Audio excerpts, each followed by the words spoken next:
All right, welcome back. Smoke and Mirrors, Rob, Dave, and Triz. We are vaping. We are not passing around a bong. Unfortunately. Not this time, baby. How you guys going there? Good.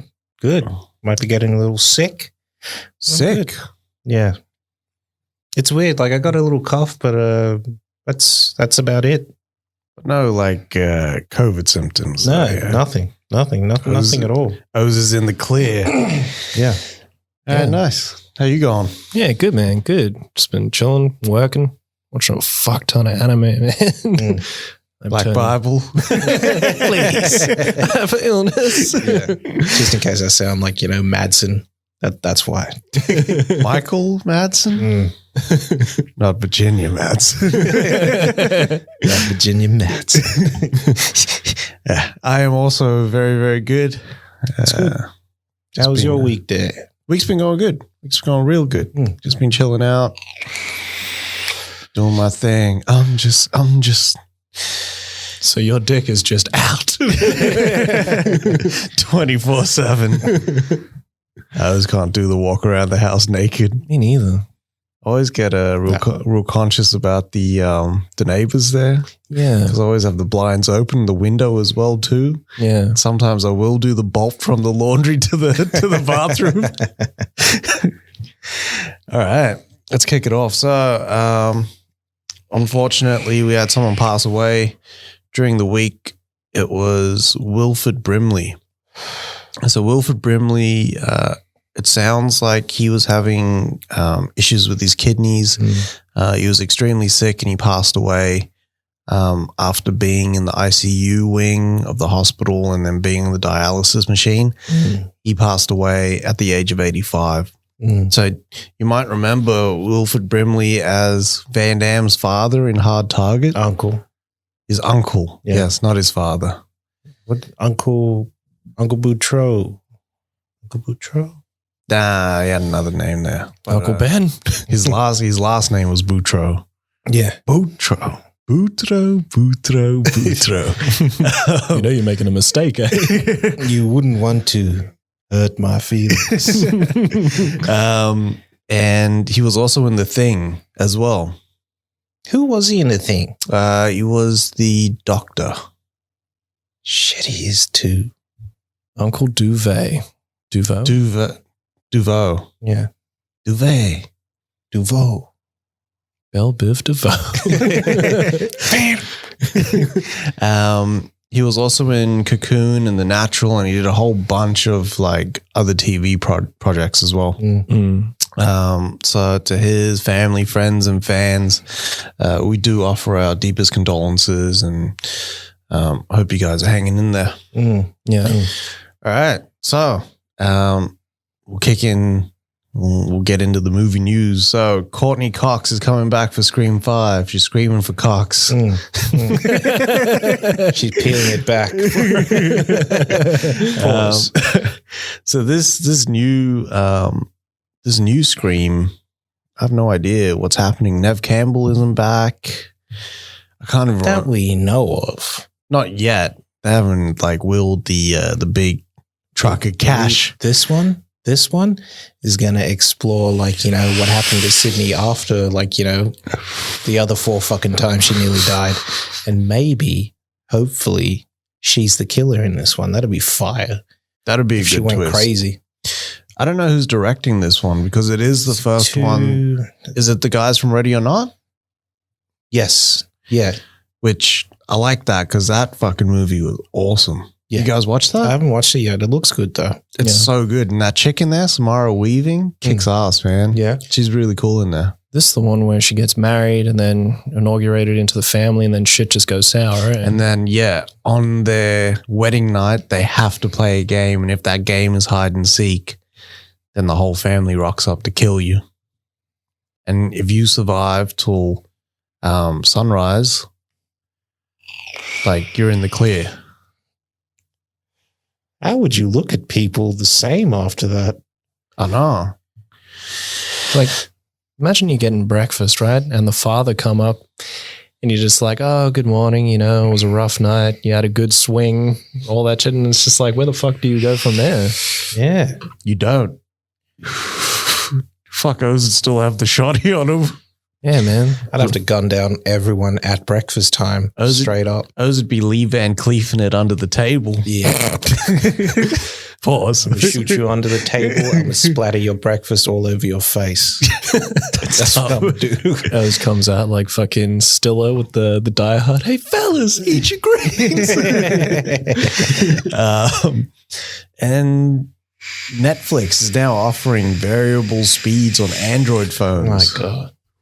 So this is similar to like, you know, when you're listening to a podcast and you can put it to 1.5 times speed and all that shit. Yeah, so you can listen to Chipmunks the whole day.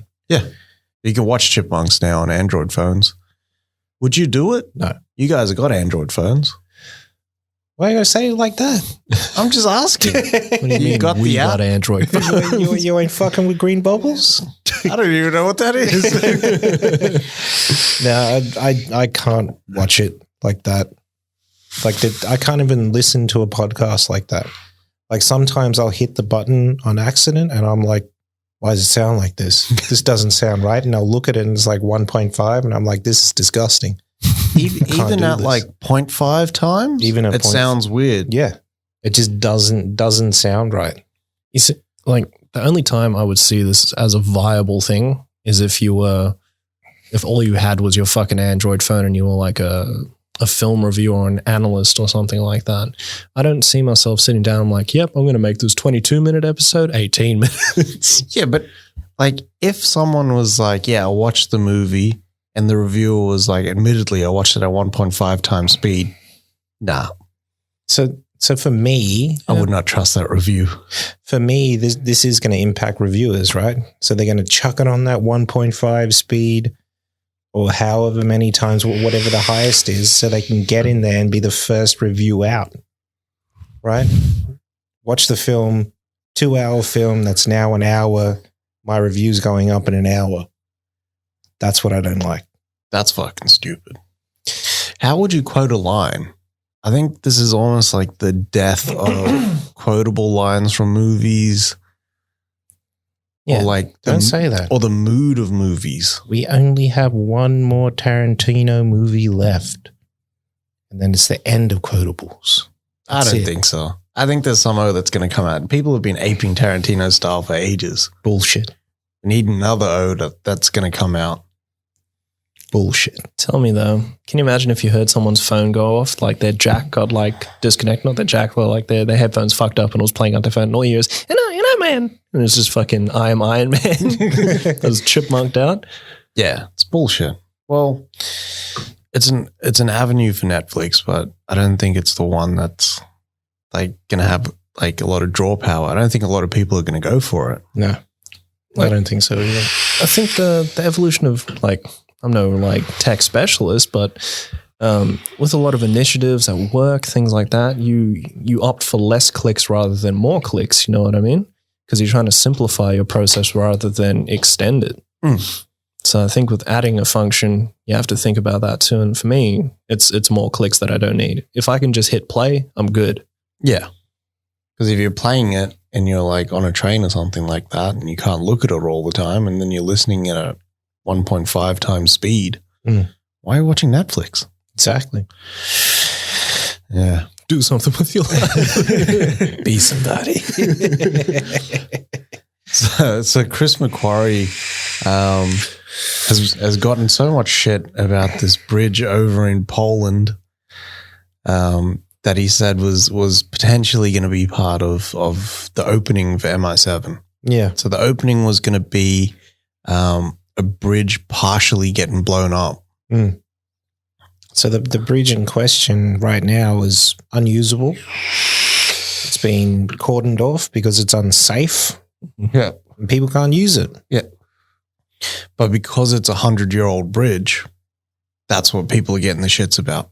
So Chris McQuarrie he got all this shit and then he's come back and he's got a fucking detailed report and he kind of said, it's not a lot of people, it's one person that's complaining. And this person lobbied to be part of the crew. McQuarrie was like, you're not qualified to work on this. So, like, I can't put you on there because we're doing dangerous shit here. You know what I mean? Yeah. So we want the most qualified people on board because Cruise is probably doing the stunt himself. Obviously. Like, they're going to probably blow the bridge up while he's running across, Yeah. like, with a tiger chasing him or something like that. 2 tigers. Just to even the odds. And a baboon. Yeah. So he's come back and said it's one person. We kicked him off, and then he threatened us. Then he threatened the crew, and like now we're not going to do anything with the bridge. I was reading this and I was pissing myself laughing because I'm sorry, like, full disrespect to whoever the fuck this was, but they were just a total fuckwit about the process as well because they put out like the slander. And then once they had achieved their goal, they came back to Macquarie to gloat. Well, I don't know why the gloating gets me. Well, it's almost like setting a fucking building on fire and then dancing out the front of it with the firefighters putting it out. You know what I mean? Like, it's fucking dumb. I don't get that, man. Like, how much, like, in theory, the government should have stepped in. Polish government should have stepped in and said, who's saying this? Lock him up. You know, Lock him up. Lock him up. We're losing hundreds of thousands of dollars. You know what I mean? This could have gone into our economy, but because of this one fuckwit, we're not gonna do the stunt now. What if Macquarie says, all right, well, fuck it, we're gonna go to some other, like, you know, third world fucking country and go shoot there. They got hundreds of buildings of fucking bridges there. Fuck them. We're gonna take our money elsewhere and go. What are they gonna do? If they did that, Is it one person? yeah, I know, because they could probably take that money and then build another fucking bridge. And we're employing, I don't know how many people of your country. Yeah. You're fucking up the money for everybody. Well, that was the plan as well with the bridge. I don't know why I put him in jail is getting me. Polish jail. Polish jail is like the fucking country club. True. Is it like that place in Spider-Man 2? Netherlands. Yeah. But that was the plan. So they weren't going to destroy the whole bridge. There was only certain parts they could destroy. Yeah. And then they were going to use that to pave way for a new bridge and also to bring new tourist attraction into Poland as well. So if you fuck all that up, you got to live with that too. I know. You fucked up everybody's money. Should have just fined that guy, eh? Badly. Oh, man. In perpetuity. Put him in jail. So it looks like Shang Chi's back up and running now as well. Oh, very good. So you know they shot out like West Sydney? Yeah, there's sets that they built out there. Yeah. Yeah. They're shooting out west. So for anyone that doesn't know Sydney, West Sydney is infamous. It is actually. I won't say why, but let's just say, like, in terms of like Pride Rock and the Pride Lands, it's probably the shadowy part, the more shadowy part. Yeah, but the best people live out here. I know. Yeah. Anyway. Shout out to West Sydney, man. So yeah, Michelle Yao, Simu Liu, Tony Leung was the O that I couldn't remember the other week, and now I am remembering. Yeah. He's on set. It's supposed to be like a temple. Aquafina was there. Aquafina, yeah. You know, that bad motherfucker from Creed 2, his son, Florian Montiano? Yeah. Sorry. He's like in the movie. Like a henchman or something? Must be. He can't be the head villain. Who's the head villain in there? I think Tony Leung. I think Leung? he's playing the Mandarin. That's right. He is too. That's going to be fire. Mm. And also, what's also back filming is Jurassic World Dominion. Yeah, so Sam Neill actually posted something on Twitter, I think. Yeah. And he said he's back and the hat's back the too. hat's back too. And back in hats. He's just not as fast as he used to be. Same with Laura Dern. She posted as well. Oh, really? Of the chairs, her and Sam Neill as well. Was there a Malcolm there? Not yet. Is Goldblum going to have the beard? I hope he doesn't. Do you think he's going to be clean shaven? I hope he is. I didn't like Malcolm with the beard. I think just Malcolm didn't want to shave. I think Goldblum was shooting something else and didn't want to shave. But it's weird. All of his other projects didn't require a beard. Jeff Goldblum's a man with the beard anyway. What if Goldblum just like fucking left humanity and went to go live on like Isla Sorna or something like that, and he comes out as the Grand Master? It's your birthday. Celebrate him. But yeah, I want to see what he's going to be like. If he's just going to post like the black is back. I hope he does, man. Of him fucking leaning on the back of the car. Because he's still in real good shape. Yeah. Yeah. He's really lean. Like compared to where he was in that cameo for Fallen Kingdom, when you see him again in Thor, Yeah. extremely lean. Yeah. Yeah, he was. You couldn't see shit in Fallen Kingdom anyways. Wearing that suit and tie. The face. Yeah. This is the beard. The beard makes his face look puffy. Yeah, it's true. Makes him look even more frog-like. Yeah. You're jealous. Or fly. You're a real fucking drag, you know that? But no, like Goldblum's always been in shape. Like, Yeah. dude always eats right. Yeah. Like always, even in Hideaway, that guy was in mad shape in Hideaway. Yeah. Oh, had chest in there. I know, man. Yeah, the shirtless shots Goldblum was in. Yeah, man. When he wakes up by the pool. Yeah. It's Jurassic Park, man. It's Jurassic Park when he's like posed like that. Yeah, and he's giving him directions. Yeah. You'll see a bunch of power conduits on the ceiling. That's seductive, Lord of Thunder. So, do you guys know about AMC's deal with Universal? Universal, yeah. Potentially a lot more studios as well about shortening that theatrical window. And then, Yeah. so it's looking good for consumers. So, on the flip side, indie cinemas are getting the shits. They're not agreeing with it. They're hating it. And Yeah. the indie cinemas are probably the smaller cinemas. Yeah. They're the sort of boutique, sort of tiny. Yeah. Yeah. Non-chain, regal, all that. Mhm. So they're not liking the deal because they like the 90-day window. Like that's where they get the bulk of their money is a longer sort of play. Yeah. Which is understandable. But at the same time, I don't think that should be off the cards. It's not like Universal or these studios would yank those movies off the circuit. No. You know what I mean? It should, for me, if you are a smaller boutique cinema, I mean, there's obviously a market for you as well. People like to frequent those small boutique theaters because there's not too many people there. It's quieter. It's more than likely people that enjoy film more, and it's not just, the spectacle to say, I've seen this movie. Yeah. Exactly. Yeah. So, yeah, I think they should still go ahead and just still screen for 90 days. I think they'll still get people in to watch movies and whatnot and all Fucking that. earth. Yeah.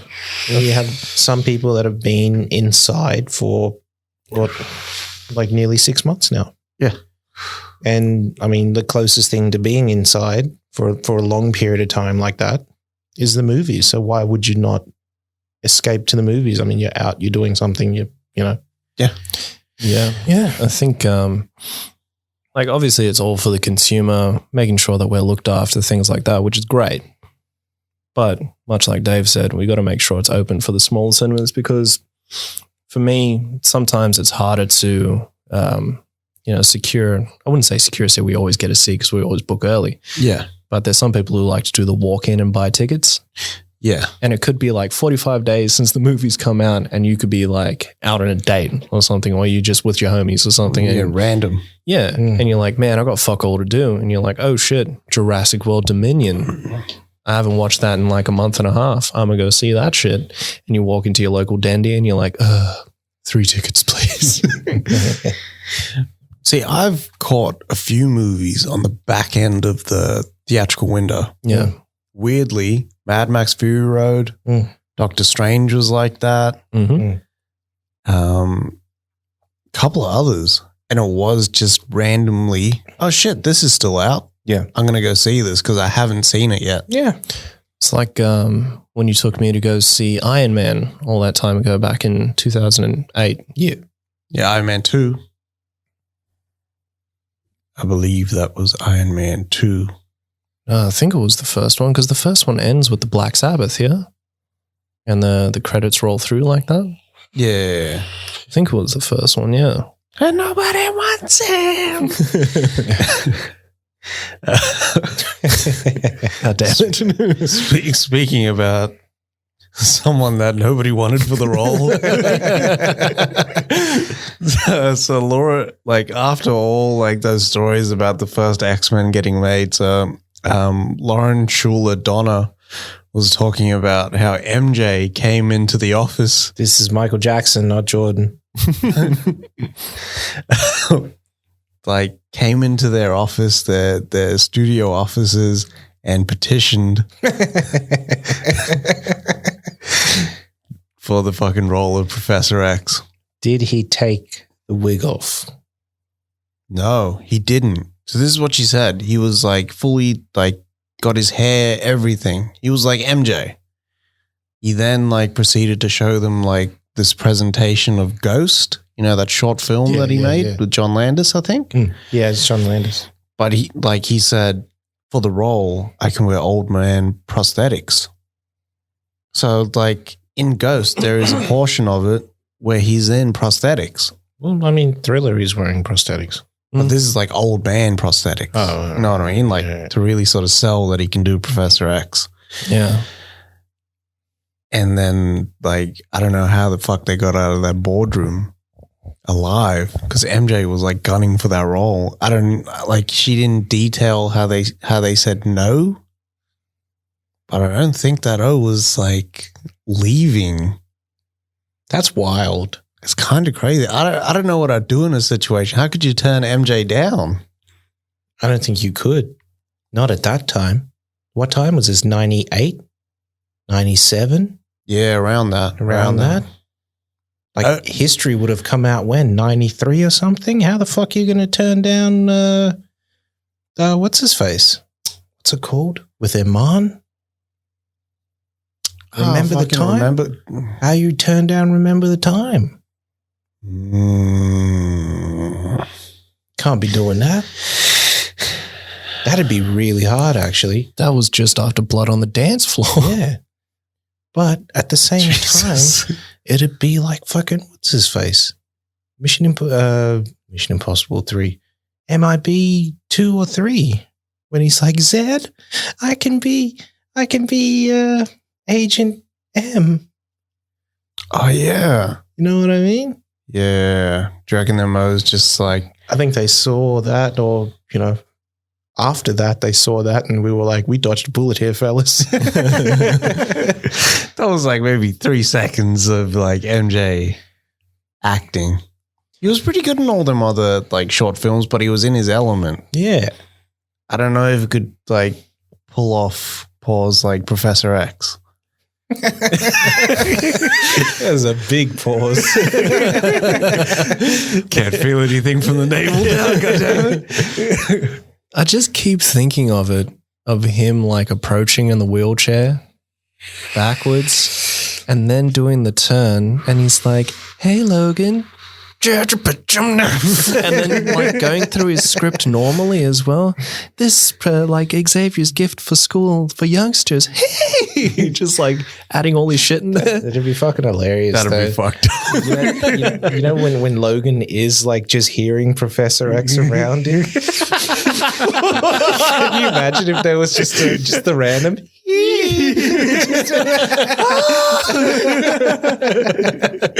Fuck, I would have run out of that school if I was Logan. I would have left, son. I would have left. That's so bad, man.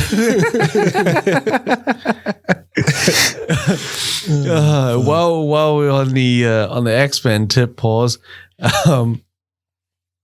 Ratner had a response for Vinnie Jones.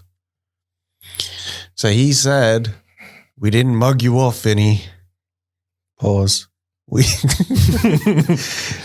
we just didn't have the time to deliver on the character expansion that you wanted because we had to deliver the movie on time." Now, it's weird that they kind of said the character expansion. Yeah, which means that the character was the same it was throughout everything. Yeah. But Vaughn's character that he had written for Vinnie Jones seemed like it had a lot more in the picture. I think Matt Vaughn would have gone through the whole, he was a normal person until he found the helmet and then, turned into the Juggernaut and he was Charles's brother and all that sort of stuff, right? Yeah. Yeah. That makes sense to me. This whole thing about Ratner coming back, like, don't you think it's funny that, Ratner is like one of them Me Too kings. He looks like fucking what's his face as well. Give Ratner 3 years and he'll look like Harvey. Jeez. Straight up. That's tough, man. So I don't give a fuck. Fuck him. Yeah. I think he said this simply just to come back to say something, to be in the headlines, to do something. what's weird is he's got the Black Lives Matter banner on his Instagram. Fuck him. With Ratner, I just think he's too much of a company man, to be honest. Like, he sounds like a big yes man. Yeah. Like, when it comes to this, but the downfall of that fucking movie is that there's too many people in there. Yeah. And it's weird because like Matt Vaughn seemed like he had something that was a lot more character focused, less cameo focused. Yep. But the writing credits, I just looked them up now because I had to sort of go back and I was like, who fucked this up? But it was Kinberg and Zach Penn. Yeah. So that's why like Kinberg fucked this story up twice. You know what I mean? He fucked the Dark Phoenix story twice now. Twice he's done it. Nobody said anything. I think the whole, like from what we've heard now with Fox sort of like, just letting Singer do whatever they want. Yeah. Whatever he wants, sorry. Sort of push them to be like, because he came to the studio saying, hey, all right, I want to do Dark Phoenix next. I want to do it as 2 movies back to back. Because that movie does need to be 2 movies. It doesn't. Kinberg? Singer. So when Singer was going to sign on to X-Men 3, he pitched to them, hey, I want to do this. I want to do Dark Phoenix next. It makes sense because at the end of the movie, we showed the Phoenix sort of. Yeah. I want to do it 2 movies. I want to do the whole story 2 movies. I want to do the Hellfire Club. I want to do all that. Right? They obviously got, cold feet considering like, the way that he's acted over the past couple of 2 films. Yeah. Said, fuck that. We'll get someone else, which sounds like they got someone else really, really late in the game because they got Ratner. Ratner had a year essentially to shoot this movie and get it out. Yeah. Yeah. No. Honestly, thinking about it now, X3 could have been a TV series. I think that specific story, if they were to go through and just make that story just a limited series, go to HBO, go to Showtime, go to someone. Better be on Disney Plus. Fuck them. just go there. Then we get a proper R-rated Dark Fury story because it needs it. Yeah. Does it though? Does Dark Phoenix really need an R-rated story? Yeah. I'm pretty sure there's a bit somewhere in Dark Phoenix where she does the Dr. Manhattan. You know when he walks in that club with all them gangsters? Yeah. Yeah, but they could do it and then just have like the photon blast or some shit, or just have the reaction or something. Like they could shoot around it. I need to see the skeleton coming from the fucking the ceiling. Out The the blood. arm hanging from the roof. Sure, coming off the roof is what gets me.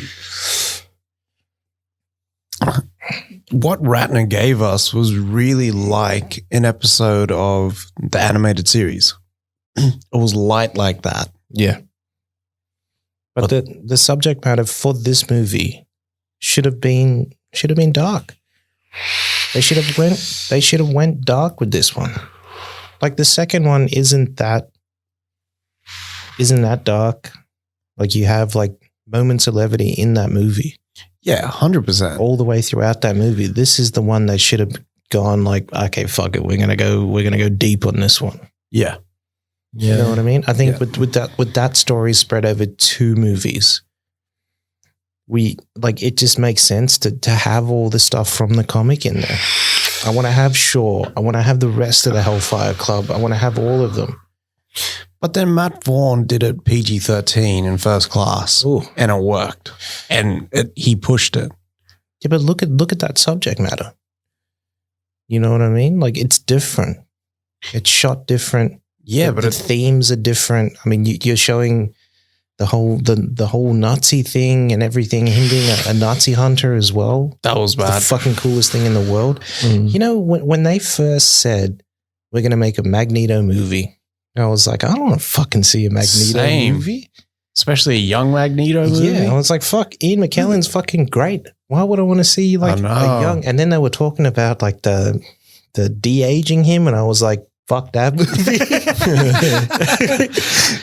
But then I see what's his face, Fassbender.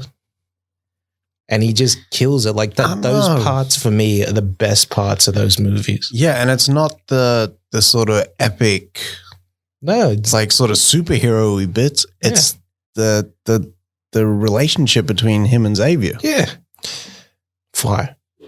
Every Magneto yeah. scene I've seen, like with Fassbender attached, where it's just him, has been fucking mad. Yeah. That is like the most notable bits in those fucking movies, like Apocalypse, when he's left the game, he's with his family, and then they find out. That shit was fucking mad. I know, but then like it's weird that Fassbender does all like some of his best acting in the turds. Yeah, yeah. That needs to change for the old Fassbender. 300 wasn't a turd though. Nah, it wasn't. But like Fassbender wasn't going for the Oscar in 300. Fighting the shade. Would you get Zack Snyder if HBO Max got the rights to X-Men for a limited series? Would you get Zack Snyder to do an 8-episode limited series for X-Men? No, I'd get Damon Lindelof to do it. Wow. I'd get him to do that Dark Fury story, just that Dark Fury story. I'd get him to do that. Really? Yeah. Might be a Straight up. controversial choice there. Straight up. After seeing what he did with Watchmen, I'd go for that. That's But one. I don't know. I don't know about a director. One director. It'd have to be, for me, one director to shepherd the whole thing. Mm. Yep. And even if he doesn't direct the episode, he's still there as a producer or something, or like, you know, he's the Yeah. showrunner. Mm. I would like get Matt Vaughn to do it because he was ready to do X3. But then they were like, but you know how we said like 2 years? It's now 12 months. It's like, nah, I'm out of here. Fuck no. I'm going to go make Kingsman deuces. That was, what's his face actually? First Class. It was Kick-Ass. Yeah. Made his own superhero movie. Like, fuck this. I'm out. Wasn't Kick-Ass like more successful critically than X3 as well? Oh, hell yeah. Yeah. Yeah. Fucking hell. And commercially. No, it wasn't. No, it wasn't. It wasn't commercially. X-Men 3 banked. Big Yeah. time. As soon as you got the Weirdly. name, man. As soon as you got the name, it banks. Yeah. Big time. And Jackman was there. Halle Berry was there. That's what I was going to say. The start of X3 is fucking mad.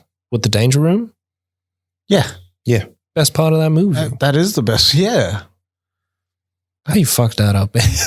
It's just weird how Jackman looks when he's getting like thrown by Colossus. It looks like grabbed him by the groin paws and then like torpedoed him. I see his belt hoops breaking. Why is Beast wearing fucking shoes? Shoes. I don't know. Shoes. Nah, son. It just throws me off that they felt that they needed to include Beast at that point. If they didn't include him in the first one, don't include him in the third one. Badly. And why make him Kelsey Grammer? Yeah. Aurora. I know. Oh, fuck. Fuck out of here, Fraser. Shout out to Kelsey Grammer.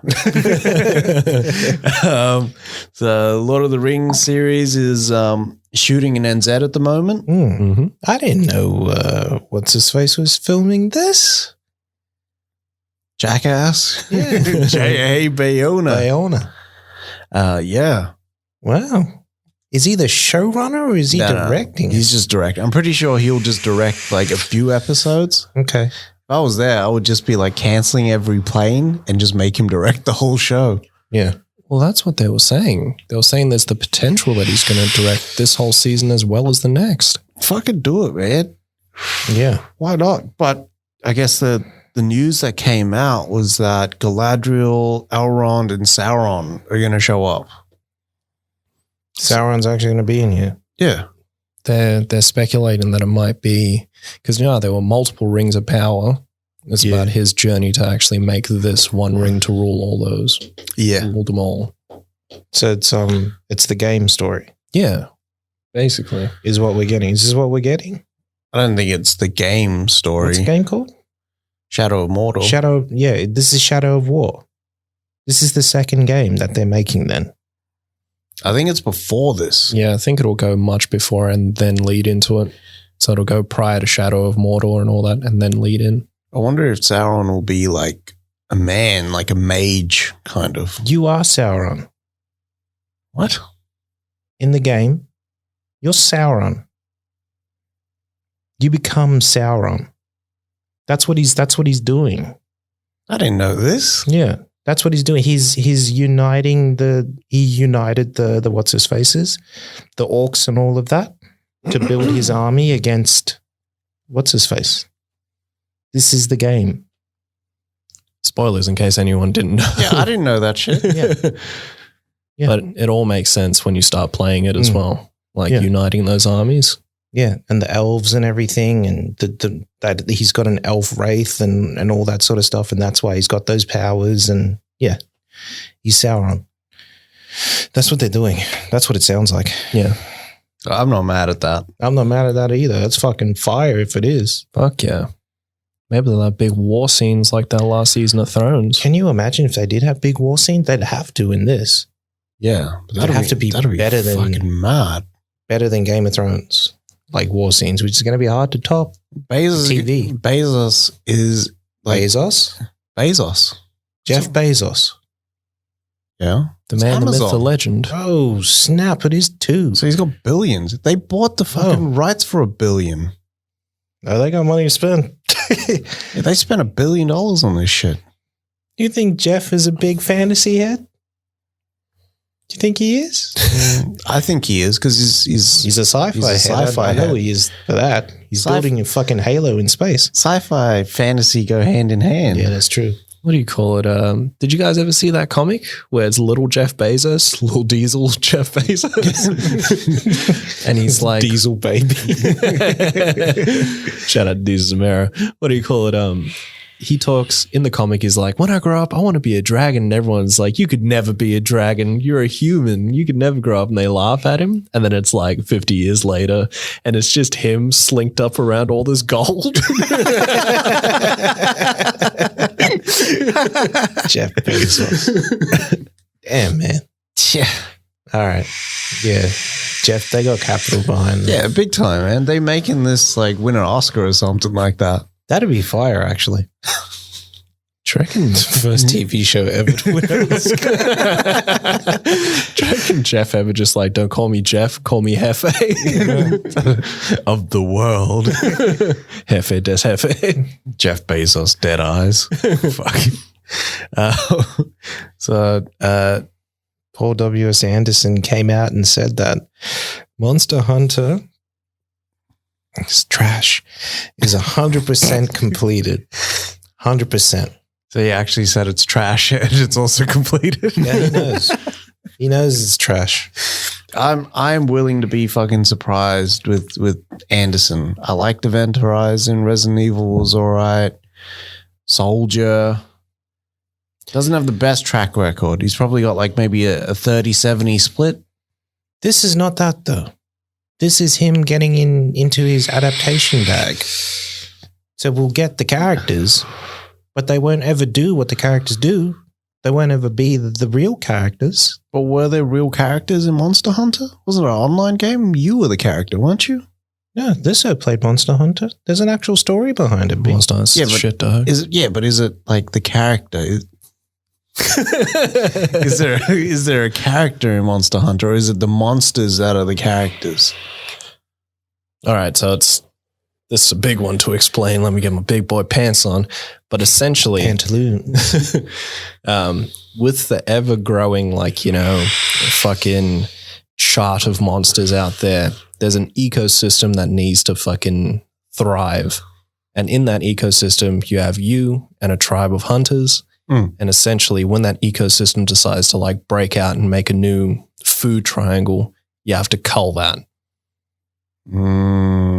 So it's you trying to save your own village from shit just getting overrun, but as well as making sure that ecosystem thrives. So it's not about pillaging everything and fucking killing every monster on deck. It's more so just making sure that if there is any threat, that you make sure to take that out. So you play that hunter who does that. Kill the big fuckers. And with them spanning so many games from PSP to now, it's usually about some remote village on this island, and the story breaks down into you have a village elder, and he's like, well, there's all these quests to fix up the world.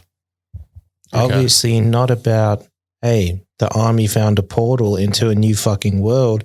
We're going to go through that portal and be monster hunters. Not that story. This is going to be a fucking comedy, this movie. I'm telling you, man. You think? Yeah, because is it Mia Jovovich who's coming through the fucking portal? Yeah, I think so. And that Tony Jaa. No, I think Tony Jaa is maybe the hunter that's there. Tony Jaa is there. He's the hunter that she runs into. Fucking thingy. God. She's going to be like, I don't know what to do in this world. Who was but Mia Jovovich? Paul W.S. Anderson's fucking wife. Dumb. I fucking hate her. I think ex-wife now. Oh, really? Yeah. They done? I think so. Damn. How you leave that prime away? I don't have high hopes for the movie. I don't think what they're doing is they should have done an actual. They should have stuck to the story. I think the angle that they're going for is so that they can show all the as much Monster Hunter lore as they can. So her training to become a Monster Hunter. Because by the end, she's going to be dodging bullets and teeth and venom and all sorts of shit, just like Tony Jaa does. Her story arc is, I got sucked into the world. I'm going to learn how to be a monster hunter so I can get out of the world. I don't watch that. This is essentially going to be Avatar. This is all this is going to be. But I never played the Monster Hunter game, so I'm there ready to be surprised. If the movie's solid, I'm there. If it's dog shit, I'm out. Maybe that's what this is catered for then, is for people who haven't really spent that time like myself or any of my other mates have. It's for the newcomer to come in and actually understand. I think so. Yeah. Adaptation, it makes sense. But still, Paul W.S. Anderson leaves a bad taste in my mouth. Pause. Big pause. But the other news about Anderson is that he is adapting Guillermo del Toro's Mimic into a TV show. Fuck, this is so shit. See, I kind of feel like if there was anyone to pick, Paul W. Anderson should not have been the guy to do it, to adapt it. No. Especially something that's scary. The last thing that he did was scary was fucking Event Horizon. Event Horizon, yeah. Because Resident Evils, they just went off the rails. Even the first one tried to be scary for the first 30 minutes. Yeah. Right? And then the lasers came out. The lasers came out and we had blocks of people. And yeah, it just, yeah. No. Just cubed-os. Yeah, man. Yeah, I'm not that excited. This is another property that 1L should pick up. Badly. If there This was an would have O been to do it, perfect. 1L would do it. Or Vincenzo Natale, Mm. who works good with like creature sort of features. Yeah, creature features. Oh, we could just get Guillermo to do it. True. In 30 years. He can do it. But TV show. I don't know. There were all these DTV sequels to Mimic. Was the world craving a Mimic show? No. I don't think so either. I don't think there's like a gap there. I think that the movie sets it up perfectly and finishes perfectly. We don't need this. Especially the director's cut Yeah. of Mimic. I never knew about that, eh? With We've fucking... had that director's cut for years. No, what I mean is I Oh. never knew that there was that lull in between where Del Toro was like cast off because there was some shit that happened in between, and then he came back in 2011 to do the director's cut.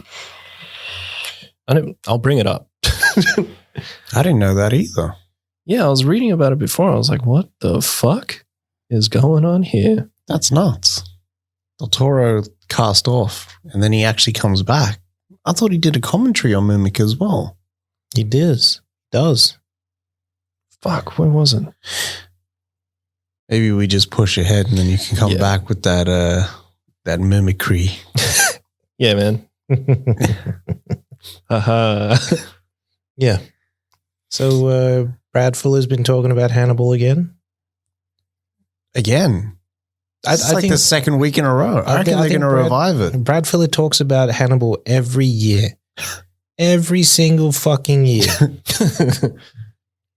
Like Brad Fuller's got a new show coming out. Yeah. He's got a couple of new shows coming out. Yeah. But he's still talking about Hannibal. Still talking about Hannibal. I got to watch this show. This is a sign. It is. The universe is telling me to watch that. For me, like it's a really, really good show. Really well done. It's amazing what they got away with at NBC of all places. You know what I mean? Which is Universal. Yeah, they did, and they put it in that time slot that was a bit sort of more adult oriented as well. Yeah, I mean, if you know NBC allowed sort of swearing, like it'd be the perfect show. Yeah, because it's violent. It's very violent, like very violent. Like people cut open at the mouth and head open, fucking violent. Jesus. And you get to see it. I didn't It's see it. fucked up. I didn't see that far. But what was Brad Fuller talking about? So he was talking about the whole rights to Silence of the Lambs. So what happened with the show was, I don't know, you can watch it and everything, but they actually wanted to delve into the whole Clarice Starling and everything after the end of the show, but they couldn't get the rights to actually do the story. Yeah. So while they were shooting the third season, I'm pretty sure because there's only 3 seasons of the show. While they were shooting that third season, they were trying to get those rights so that they could continue their story. Yeah. And what happened was they couldn't get those rights, so they said, "Fuck it, we're going to end this story how we want to end the story, not how the books go. Oh shit! We want to end it how we want to end it." So yeah, they just because they couldn't get the rights, they couldn't even. There's an agent in the show, and they couldn't even say that her name was Clarice. You know what I mean? Because of the rights being held by De Laurentiis, I'm pretty sure. Yeah, they couldn't do it. And then the fucked up thing is that they've got a Starling show that's going to come out soon. Yeah, there's an Aussie chick playing her as well, I think. Really? Yeah. Oh wow. Yeah. Is it that chick from what's his face? Max, the blonde girl from Max. I don't know. You eat slanger. Yeah, I know who you're talking about. yeah. She's in that I Am Number 4 movie as well. Oh. I'm number 4. Yeah, Is she? yeah. She's the Aussie chick in there. Well, she plays an American, but it's an Aussie girl that plays her. Teresa Palmer? Yeah. Is it her? Teresa Palmer. She wasn't in Fury Road. Isn't she the blonde one? No. Who is the blonde one then? Because you know you got Zoe Kravitz. Yeah. You have what's his face's missus, Statham's missus. You have the dark haired girl who falls in love with what's his face. Yeah, the Riley Q. Yeah. Riley Keough. And then you have that other blonde girl from I Am Number 4. Are we talking about Rosie Huntington? No, Not Rosie Huntington. Anyway, but yeah. I wouldn't be surprised if it's her. Yeah. Is it Brad Fuller or Brian Fuller? Brad Fuller. Okay. Oh yeah. But yeah. So they he was actually talking about the rights thing and everything, and how it's like even though it's at Netflix now, we won't be getting a Hannibal sequel at all, which is kind of shitty. Yeah. So Rebecca Breeds. Pause. Rebecca Breeds. She's going to be playing Clarice, yeah. Okay. Aussie, starred in Blue Water High, Home and Away, which is like classic Aussie fare. Yeah. Yeah. It's either that or Neighbours. You choose one or the other. But then she was in Pretty Little Liars. Okay. Yeah. That show's supposed to be fire, you know? Pretty Little Liars. Mm. Okay. Wow. She was also in Water Rats. Oh, wow. Oh, It's a little blast from the past. But the episode was called Jump in the Mouth.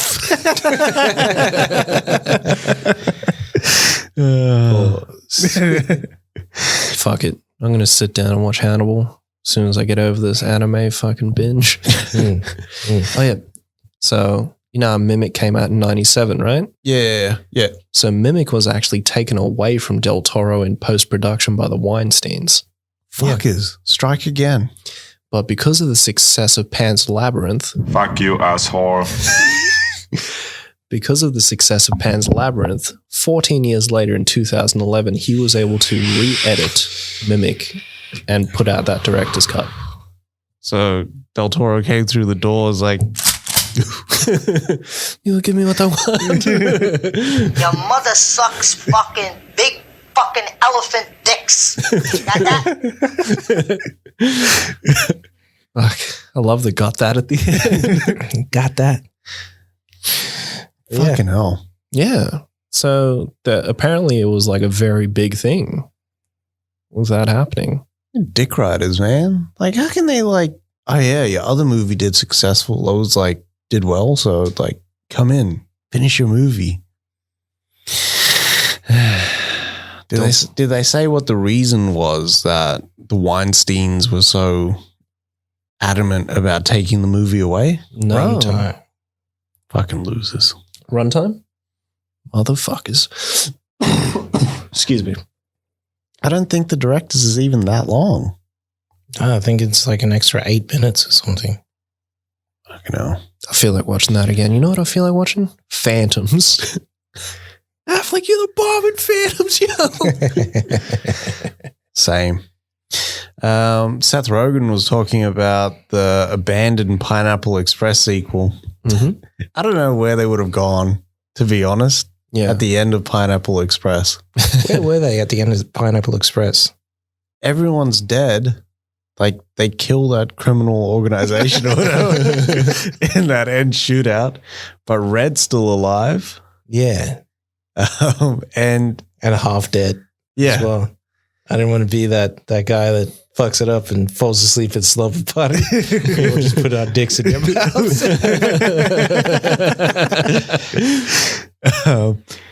So he's alive, Rogan's alive, and what's his face? Franco's alive. So the sequel, it would have been fucking hilarious if the sequel was actually the trailer that they make in This Is the End. What was it? This is the end. What do you call it? It was basically I think it was the premise for the interview where you see Red and he's sitting down with them and he's like, but you must kill. And I think he says Kim Jong-il or like the president of the United States or something. And then it goes through with like the fake slow-mo punching and all that shit. Yeah, I reckon they just became Skylark and what's his face. True. Fuck. KY jealous. Peanut butter and jealous. But it's almost, well, from the story that Rogan told, it was money. Yeah. It was like, we want 45 million, I think. And then they were like, we can only give you 40. Yeah. What was 5 million going to make? I know, right? Yeah, we're talking about millions of dollars, right? I know. Like millions. Yeah, I know. But like, if your movie is like 45 million, someone's like, I can only give you 40 million. 95% of the way there. Yeah. That's true. Yeah. I don't know. I honestly reckon they probably just weren't that passionate about it. So any excuse would have been like, but like, I didn't need a sequel to Pineapple Express. I'm not dying for one either. No. And I don't want them to come back 10 years later and be like, hey, here's a sequel. I hope they don't do that. Same. Because like, I hate those movies. same. I feel so disconnected. Yeah. It's weird that Avatar is going to be that movie. Avatar is going to be that movie. 15 years later. Shoot 4 of these fucking movies and the first one's going to make $100 million. And they're going to fucking shit their pants. You reckon? I reckon. It's been too long. Nobody's watching 3D fucking movies anymore. That's what true. the fuck is he trying to do? He's going to recreate the 3D. It's going to be HFR 3D. Don't talk shit. Variable rate HFR But that's 3D. over here in Australia. We won't even get that shit. So why the fuck's he even like making easy? Why is he talking about it? We're not going to see it. Yeah. Nah, we won't. Yeah. So Seth Rogen was also talking about the Teenage Mutant Ninja Turtles reboot or re-reboot, right? So he was talking about the fact that he wants to focus on the fact that they were teenagers. Yeah. And that aspect of it, along with all the other things and them being mutant Ninja Turtles as well. But he wants to focus on that. So yeah, he wants to go like more John Hughes-y, like that sort of teenage coming of age sort of angsty movie. Yeah. So you think we get like a different design to the turtles then? Can you imagine if one of the turtles, like Mikey, is smoking a joint? That'd be wild. That would be wild. That'd be different. But at the same time, like, I mean, would they do that? I don't know. To me, that seems like it's pushing it just to push it. Yeah. But like, there's no reason why they can't be like. I tried that. Yeah, or like that. Like you haven't seen turtles get drunk. Yeah, that's true. Or like do stupid shit, like steal the car. Yeah. Or sneak out. Sneak out. I mean, they do sort of sneak out. Yeah. But not like, So for me, I wouldn't mind if this is akin to that TMNT animated film that we saw that was a Nickelodeon or whoever the hell did. Warner's did that one. Yeah. I didn't mind that one. fire. I like that one. Because that was very like teenager, like Raphael was rebellious because he was a teenager and he wanted to be the leader. And then of course there was that fucking mad fight between him and Leo. Yeah. That Raph wins. Yeah. Of course, Raph wins. What do you mean, of course, Raph wins? What do you mean? He's going to fight dirty. Bullshit. Yeah. I think it'd be good. I just don't know if the world's ready for like another Teenage Mutant Ninja Turtles reboot. Big time. I think it's been like 3 years. You know, they fucked those guys on those movies. Really? Yeah. They were real dirty with like the guys that were actually playing the turtles. Really? Johnny Knoxville and all that. Yeah. Like they would do shit like in your contract, it doesn't say that we have to supply a car on the way home from the set or like cater for you and all sorts of weird shit. Damn. Yeah, and then be like, oh yeah, we're cutting down all your lines and stuff like that because we're going to save it for the next movie. And then the third movie just never eventuated. So Platinum Dunes are a bunch of fucks then. I reckon. That's fucked. It's pretty dirty. Yeah, that's fucking disgusting. I was actually real surprised when I heard that. That is quite surprising, to be honest, because that's just really dirty to do. Like, it doesn't make sense to do that. Why would you fuck your actors like that? But it seemed like because they were doing it on a budget, it just like all the money went into the effects and none of it went into like actually like giving the actors what they needed. We seen that movie, and that some of that money should have gone into the script. All the money should have gone into the script. Jeez. I don't care if they did like a Who Framed Roger Rabbit animation. Yeah, that's true. Instead of CGing them. Even though that CG kind of looked trash. Yeah. Very shiny. Yeah, it did. Like, I wish they'd go for realistic looking turtles. Yeah. But still mutants, right? So it's still not like real turtles, but like, you know. They did kind of go for the realistic turtle. Yeah. But real, you know what I mean? So light it differently, or I don't know, show them in the dark all the time or something.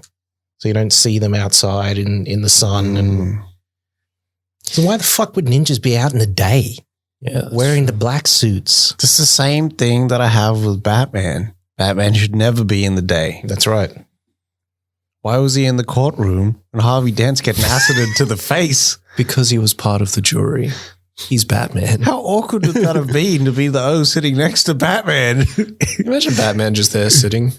I agree with his points. It'd be hilarious as well if you asked him a question, because that suit, you couldn't turn your head. So that guy would have to turn his whole body to answer you and then ride himself. What if he like just sliced the O next to him with his like his fucking glaives? How did he get through the metal detectors? Imagine that, to strip search Batman. I'm keeping the mask on. He would need to cut everything else off and then have a suit for himself in the bathroom or something.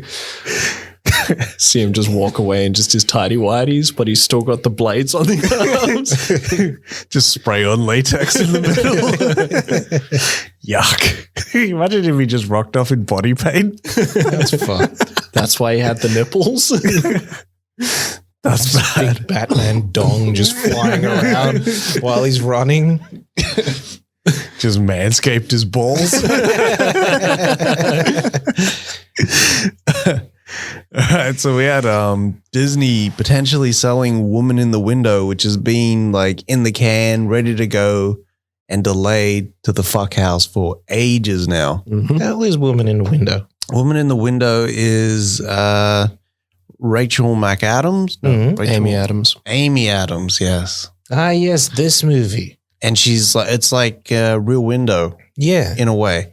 And she watches her neighbor or something like that, and then like there's a big fight, and then all of a sudden the woman disappears, and then she's trying to solve the crime, but she's got I think she's got agoraphobia. Oh yeah, she does. She does. It is. It's like Copycat. Yeah, I was just about to say like Sigourney Weaver's character in Copycat. Yeah, shoot him or stick him, stick him or shoot him. But I honestly thought that movie had already come out, because I read about this nearly 2 years ago. Yeah, same. And then this is how movies die. They promote it way too early, and then people are like, where the fuck is it? Is it out on DVD? No, it's still got to come out. I'm not going to see it. All right, so this week I watched that 5.5 hour Jason Voorhees Friday the 13th documentary. Oh, yeah. All right. Because I just got hooked. So they said the same thing happened with Jason X, right? So they had shot the movie, it was in the can, everything was ready. There was a shakeup at the studio at New Line. They canned that film for 18 months. Fuck. That film was on the shelf for 18 months. So nearly a year later, you get this shitty looking sort of movie that came out which if it would have came out 18 months ago, would have looked really, really good. Yeah. It would have been like, Comparable to the effects of the That's movies right. of that time. Yeah. terrible. That's fucked, man. But the push for that movie helped them get Freddy vs. Jason out. So Win-win. Fuck. That's rough, man. 18 months, man, on the shelf. Yeah. So what Disney's doing is they're looking at Netflix to buy it because it's one of the last Fox movies. You know what's wild about that, though, is that Disney has their own sort of mature streaming service in Hulu. Why not just drop it on Hulu? Because they want to guarantee money for it. Oh, my God. This movie, like, it sounds interesting, but at the same time, for me, it just sounds like Disturbia. But you wouldn't watch it weekend one that it comes out. At the movies? Or at home. Or at home, no. No, I wouldn't. I wouldn't either. If I was Netflix, I'd say, yeah, we'll do it, but we want you to put a Disney opening at the start. We wanted to open with the Disney logo at the start. Fuck you. Can you imagine if, like, it's the Disney castle, but instead of, like, it's the star, it's just a fucking splatter of blood? Yeah. Yeah, we wanted to open like that, and then we'll buy it off you. I just really hate Disney, eh? I do hate Disney. I think they're going to be the downfall of pop culture. Really? I see them, just ruining everything. Wow. Look at what they've done to Star Wars. Okay, so it's the treatment of the brands. It's the treatment of the brands. That's what I don't like. I think with their high-profile stuff, they're a little bit more cautious, and then they end up, like, delivering a safe product. Yeah. They don't take any risks. Whereas in, like, The Last Jedi, that was probably the riskiest I'd seen them in, like, a high-profile. Yeah. Or Winter Soldier. Yeah. Define risky. So doing stuff that you didn't think they would do for, like, a high budget. Like a big budget movie. Oh, okay. I thought you meant like violence. I was going to say First Avenger, he kicks that dude into a propeller.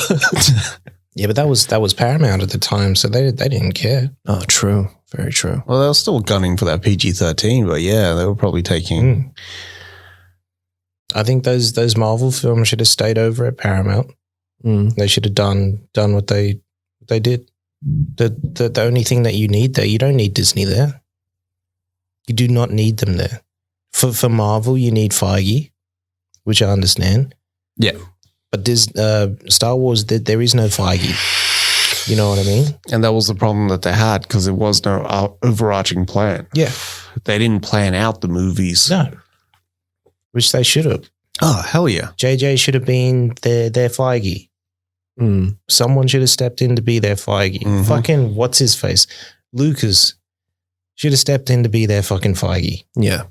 Yeah, they were trying to keep Lucas away from the movies. Yeah, and it sounds like Lucas had better ideas than they did for his coming sequels. It sounds like Trevorrow had a better sort of last chapter for Star Wars. Fuck, I've still got to send through that damn animation. I think I've watched it. I think I watched it on really like, good. Yeah.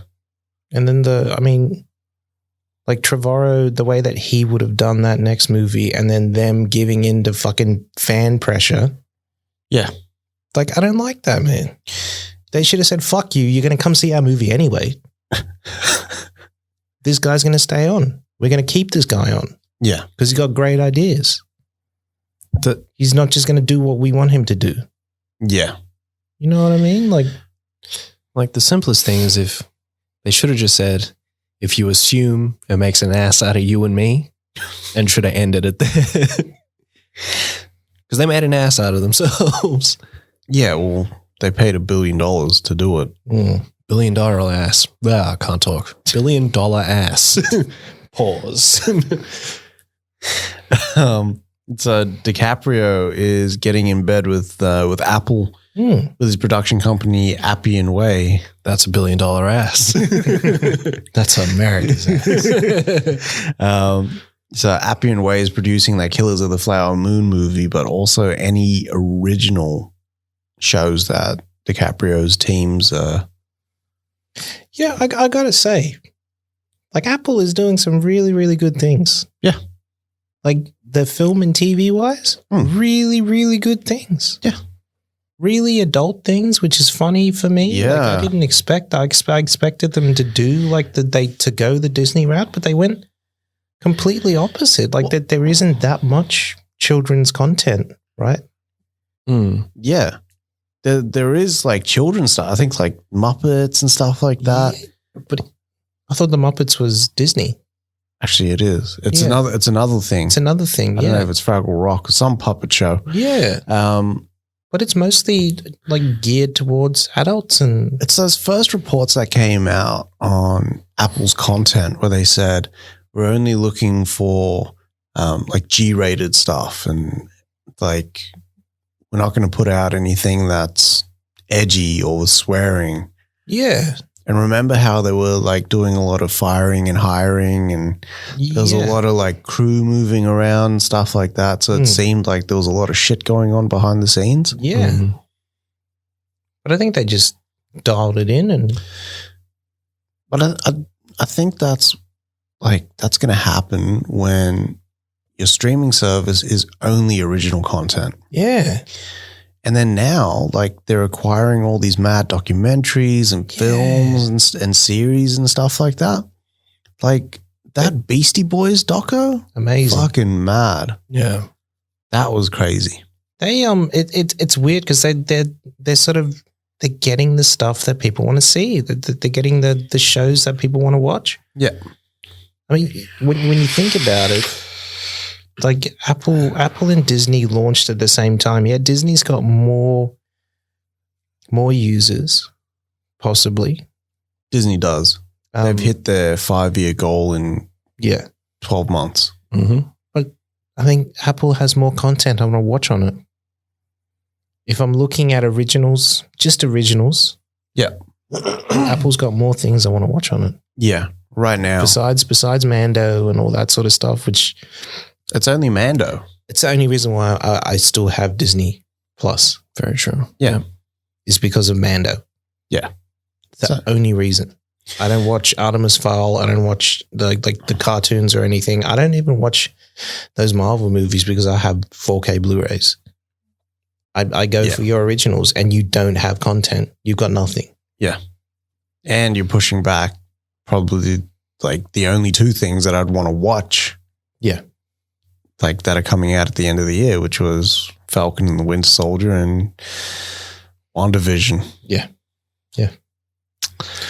But yeah, I think it's good for DiCaprio. Fucking oath. Yeah. I think we could probably, like, if it wasn't here, he'd more than likely just go to Netflix. Yeah.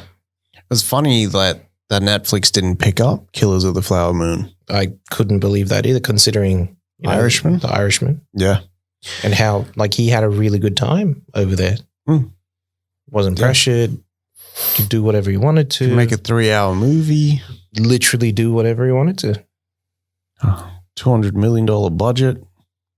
Which they Netflix make is- up in half a month. So Netflix is sounds like Netflix is the way to go because they just they let the creative juices flow. Pause. flow. Let them flow. So we got some new casting on that Bullet Train movie. Yeah. Yeah. The David Leitch. Yeah. Yeah.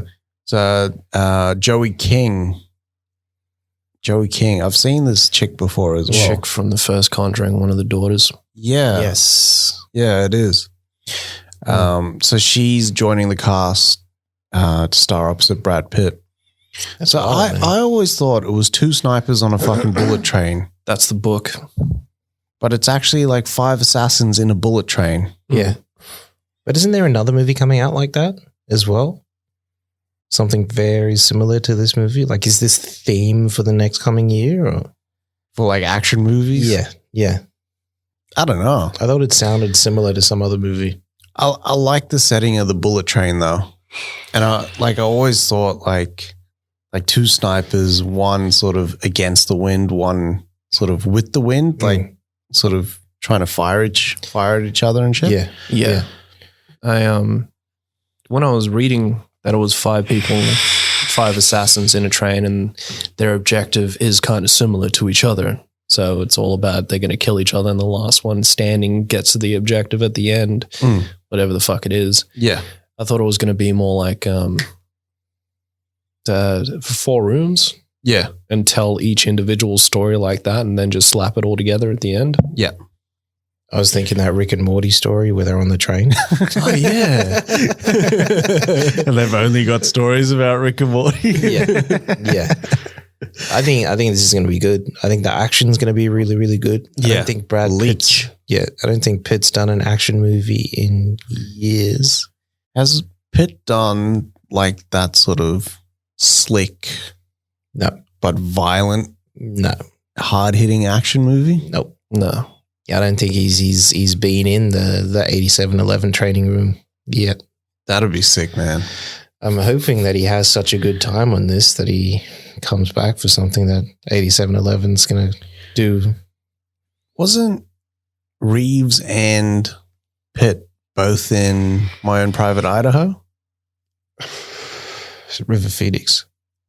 Fuck. What's that movie where Reeves gets his shoe caught in the train tracks? I actually don't know. I thought that was a flashback in My Own Private Idaho. I don't know. Possibly. That was a good shot, Kato. Let me see you try that again. But yeah, this should be good. I'm excited for this movie. Yeah, man. Leach, like, I don't know. I trust Leach. Yeah. Like, after watching Hobbs and Shaw, like, I like that he does, like, original properties, but then can also do, like, those sort of high budget sort of movies, but still make them, like, really hard hitting as well. But this movie you could probably do for like $60 million. Yeah. It's a nice little small. This is going to be, though, the first movie after Pitt won the Oscar, though. Is it? Yes. He hasn't done a movie. He hasn't been in a movie yet. And after the year that he had last year, you get nominated for Ad Astra and you get nominated for... Did he get nominated for Ad Astra? I think he won something for Ad Astra. Ad Astra was balling, though. I like that movie. It was fucking fire, that movie. But yeah, you haven't watched Ad Astra? Really, really good, that movie. I liked it, man. But yeah, I think I'm excited for this. This is on my radar. Yeah, man. Fuck yeah. Yeah, it's that mid-budget film that you got to watch, fan. You know what's not on the radar, though? What? Is those trailers for Dune and Wonder Woman 84 that they just decided to leave off the re-release of Inception for God knows what reason. I don't think they were going to get people into the cinema to see it, to be honest. I don't think it was going to be as big a deal as people thought it was going to be, especially with COVID. Now, if they were to say, okay, well, at IMAX, because it was IMAX, we're going to release, because Inception didn't have any IMAX scenes in there, did it? Nah. So why would they should have just said, okay, Dunkirk, just something that's shot nearly all in IMAX. You know what I mean? Yeah. Is going to get released with these trailers. I didn't see a fucking 10-year Dark Knight re-release. Me neither. All I'm saying is, with IMAX reopening here, I just want the Nolan anthology, whatever the fuck you want to call it. I just want to see it at IMAX. Begins, TDK, fucking Rises, Inception. I'll even sit down and watch Dunkirk, as long as it ends with Tenet. You don't know? Oes did like Dunkirk? I never watched Dunkirk, eh? It's actually pretty fire, that movie. Dunkirk is awesome. It's good? Yeah. It's short, man. It's a 90-minute movie. It's the shortest Nolan movie ever. Yeah. You could say it's a one in Dunkirk.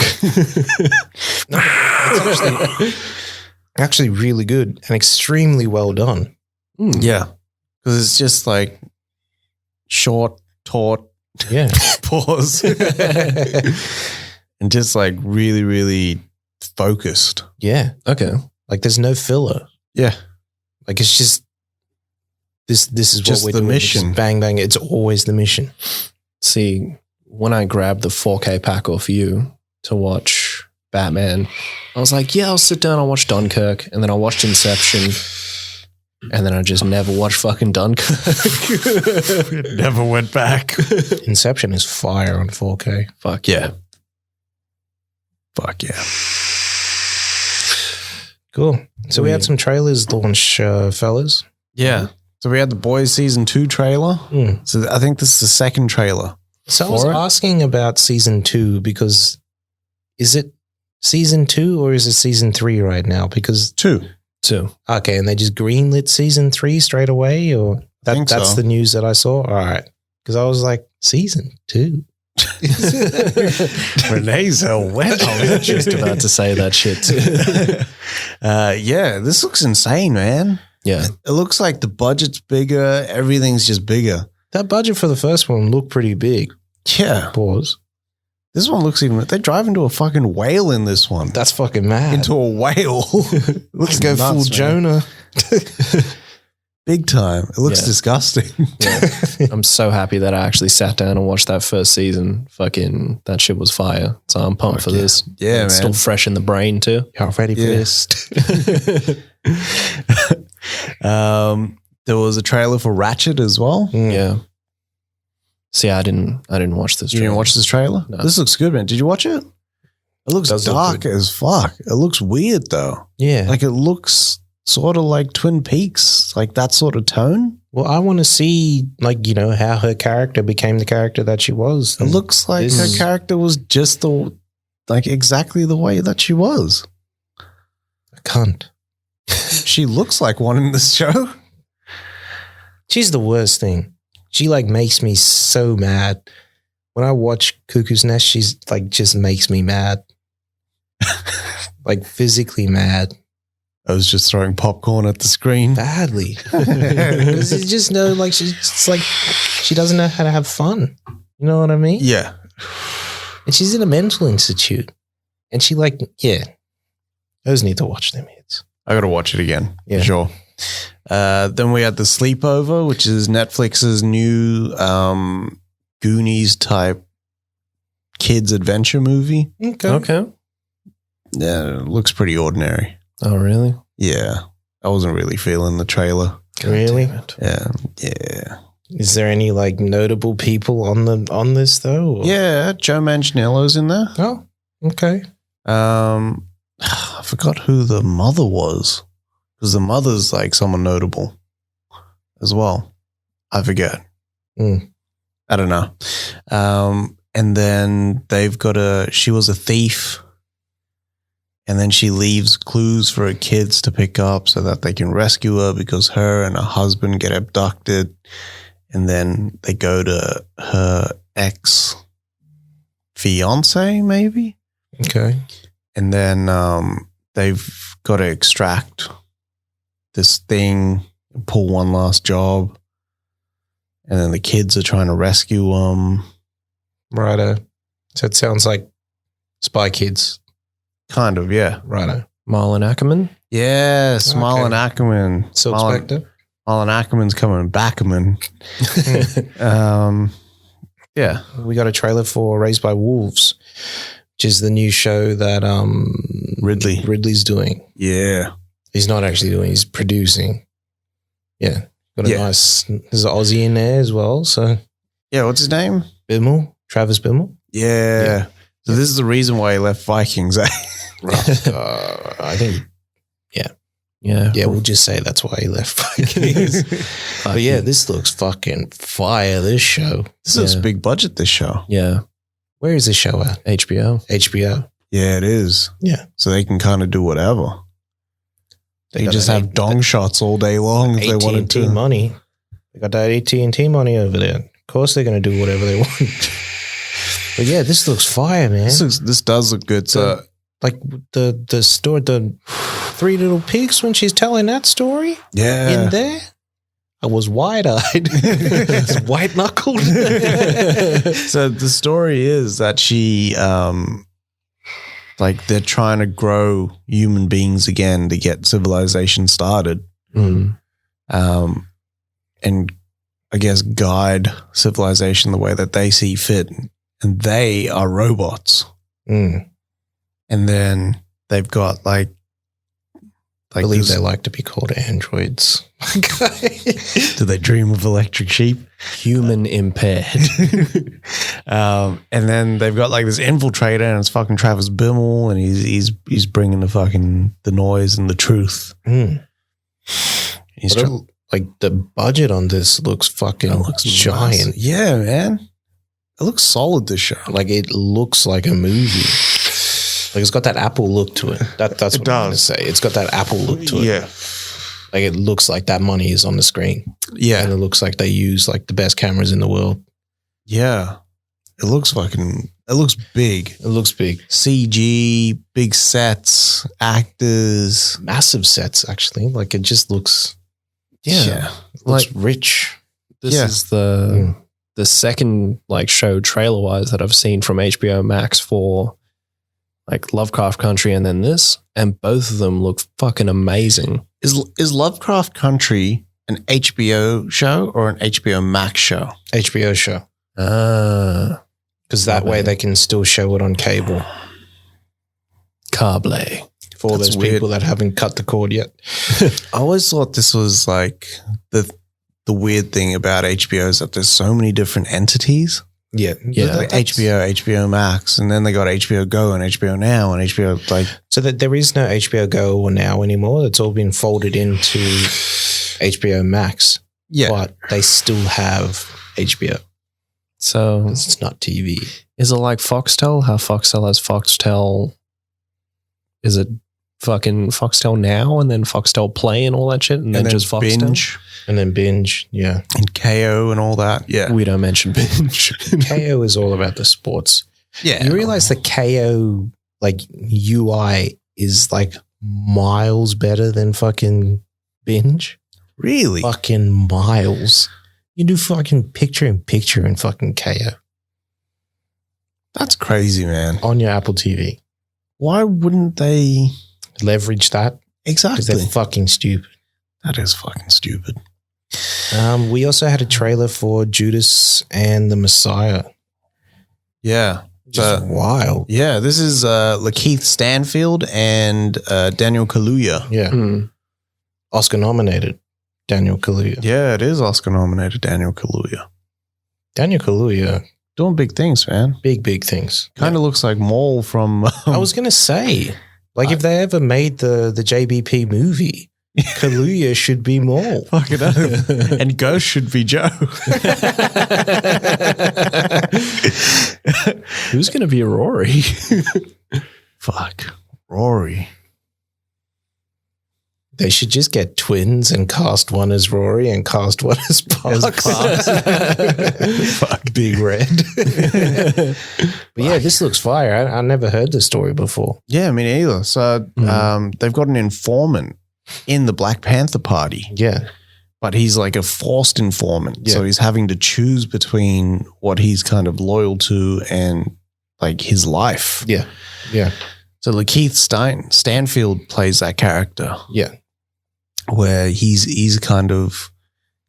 infiltrated Black Panther Party and like he's got cops watching him the whole time. Yeah. And it's got that dirty fucking Matt Damon's twin. Yeah.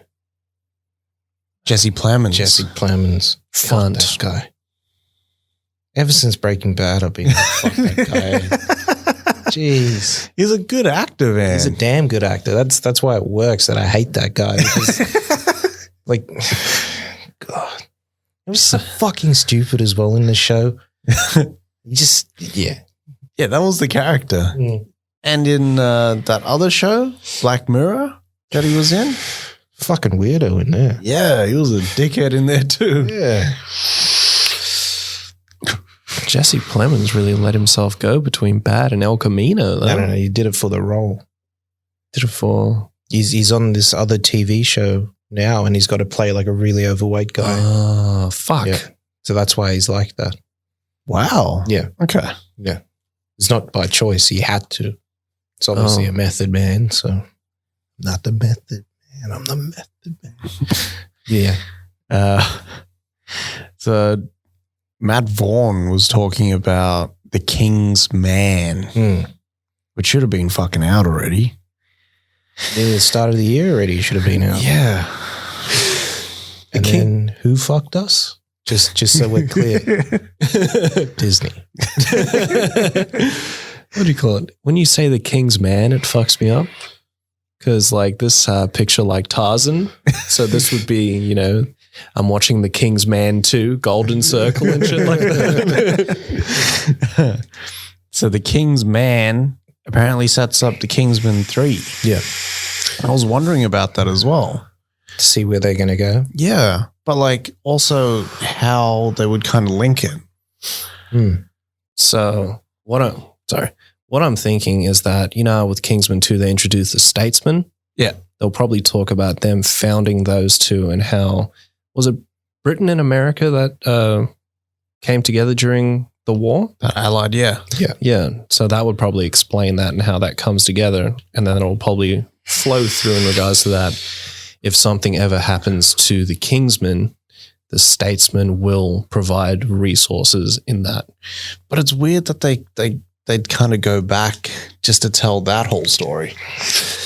So Know what I mean? I think when is this set? This movie? 1920s, I think. Oh. Or 1930s. I was going to say if it was set in, say, the 80s or whatever it is. I think it's World War One. So that's like 40-something. That's World War Two. It was 41, 42. World War One was 1918, I think. 1921, something like that. That's wild. Yeah. Yeah, 1914 to 1918. Yeah. Ugh. That's a different time, man. That is a different time. Because, well, in this one, it looks like it's all about the first gadget. So he opens up the first parachute Yeah. in this. Do you think he's, what's his face's grandfather or something like that? Eggsy's Mm. or Colin Firth's, Yeah. Harry's. I don't know. That'd be cool. Shit. That always kills me in Kingsman. Oh, really? In the first one. You know, when Galahad jumps on the grenade, he's like, shit. For me, it's always, and I'm always reminded of that every time I take a shit. What do you call it? But no, I think I don't think Matt Vaughn's going all the way back just to tell a story for Kingsman 3. Yeah. I'm going to give Matt Vaughn the benefit of the doubt and say that he made this movie because he wants to make this movie, and there'll be a hint towards 3 in a way. I think there'll be a hint towards 1 and 2 as well because they've still got to work out the code names as well. Yeah. You know, I always thought that Matt Vaughn was not, I still think that Matt Vaughn isn't directing this movie for some strange reason. Like, I thought he was going to, like, you know, get someone to do this movie, and then he was going to do Kingsman 3. Well, now he said his plans were he was going to do this movie and then not do Kingsman 3. Yeah. But I don't understand that. Like, you've done the other 2. This is the third one. Finish off the fucking trilogy. Yeah, it's true. Like, don't leave it to someone else. Otherwise, fuck nuts. Comes in and does Kick-Ass 2. Yeah. That's a dog on your balls. Yeah. You know, I've not watched Kick-Ass 2 since I watched it. I can't watch it again. Blu-ray, I think. I can't watch that movie. I've never watched Kick-Ass 2. The tone completely changes. Everything changes. Yeah. You know how the first Kick-Ass sort of had that, it was like a serious tone, but it still had like those comic sort of edges to it. Yeah. Where it could kind of break the fourth wall and stuff like that. Yeah. I found Kick-Ass 2 just lived in that sort of realm where there were no serious sort of notes or stakes. It was more comical and slapstick. Yeah. That's so shit, man. Because some of the best comedy comes from like the serious tone in fucking Kingsman, in Kick-Ass 1. Like, Yeah. I always piss myself laughing. Excuse me. Always piss myself laughing when Cage is painting his fucking eyes.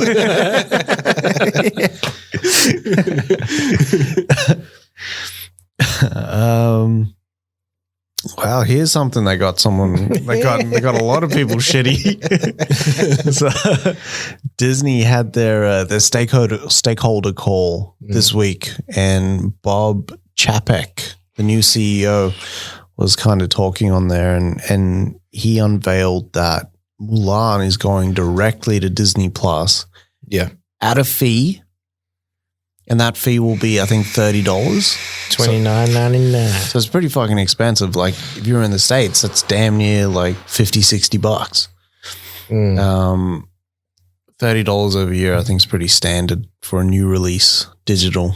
Yeah. So if you're smart, you get yourself a nice little VPN, you change your region to Australia, and you'd only get charged $15 for the movie. Just saying.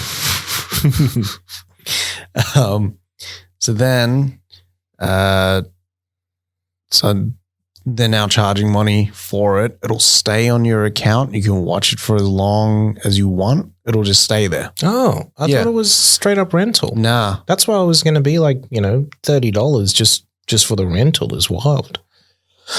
Weird, but I would pay it for premium movies just for a rental. I would big as well. budget movies. Big budget movies though. Big budget. If Candyman came out, I would pay the $30. Yeah, I'd pay the $30. So then, now distributors are getting the shits because they've got all these standees and stuff and posters, and now it's not coming to cinemas at all. No. So there was this Frencho, and he just takes a fucking baseball bat to one of the Mulan standees. It just went wild, man. Tramples it, everything. God. But on that same call, Bob Chapek was like, Black Widow won't go that route. No. So it's weird that like their Marvel movies, their Star Wars movies, they won't utilize their streaming service. No, they won't. But he did say like they're watching the performance of Mulan. I'll buy it. I will buy Mulan. So it can make like a giant fucking box office so I can see Black Widow. You know what I mean? Yeah, I'm down for that. I'll put my money where my mouth is. I will buy Mulan just so I can get Black Widow.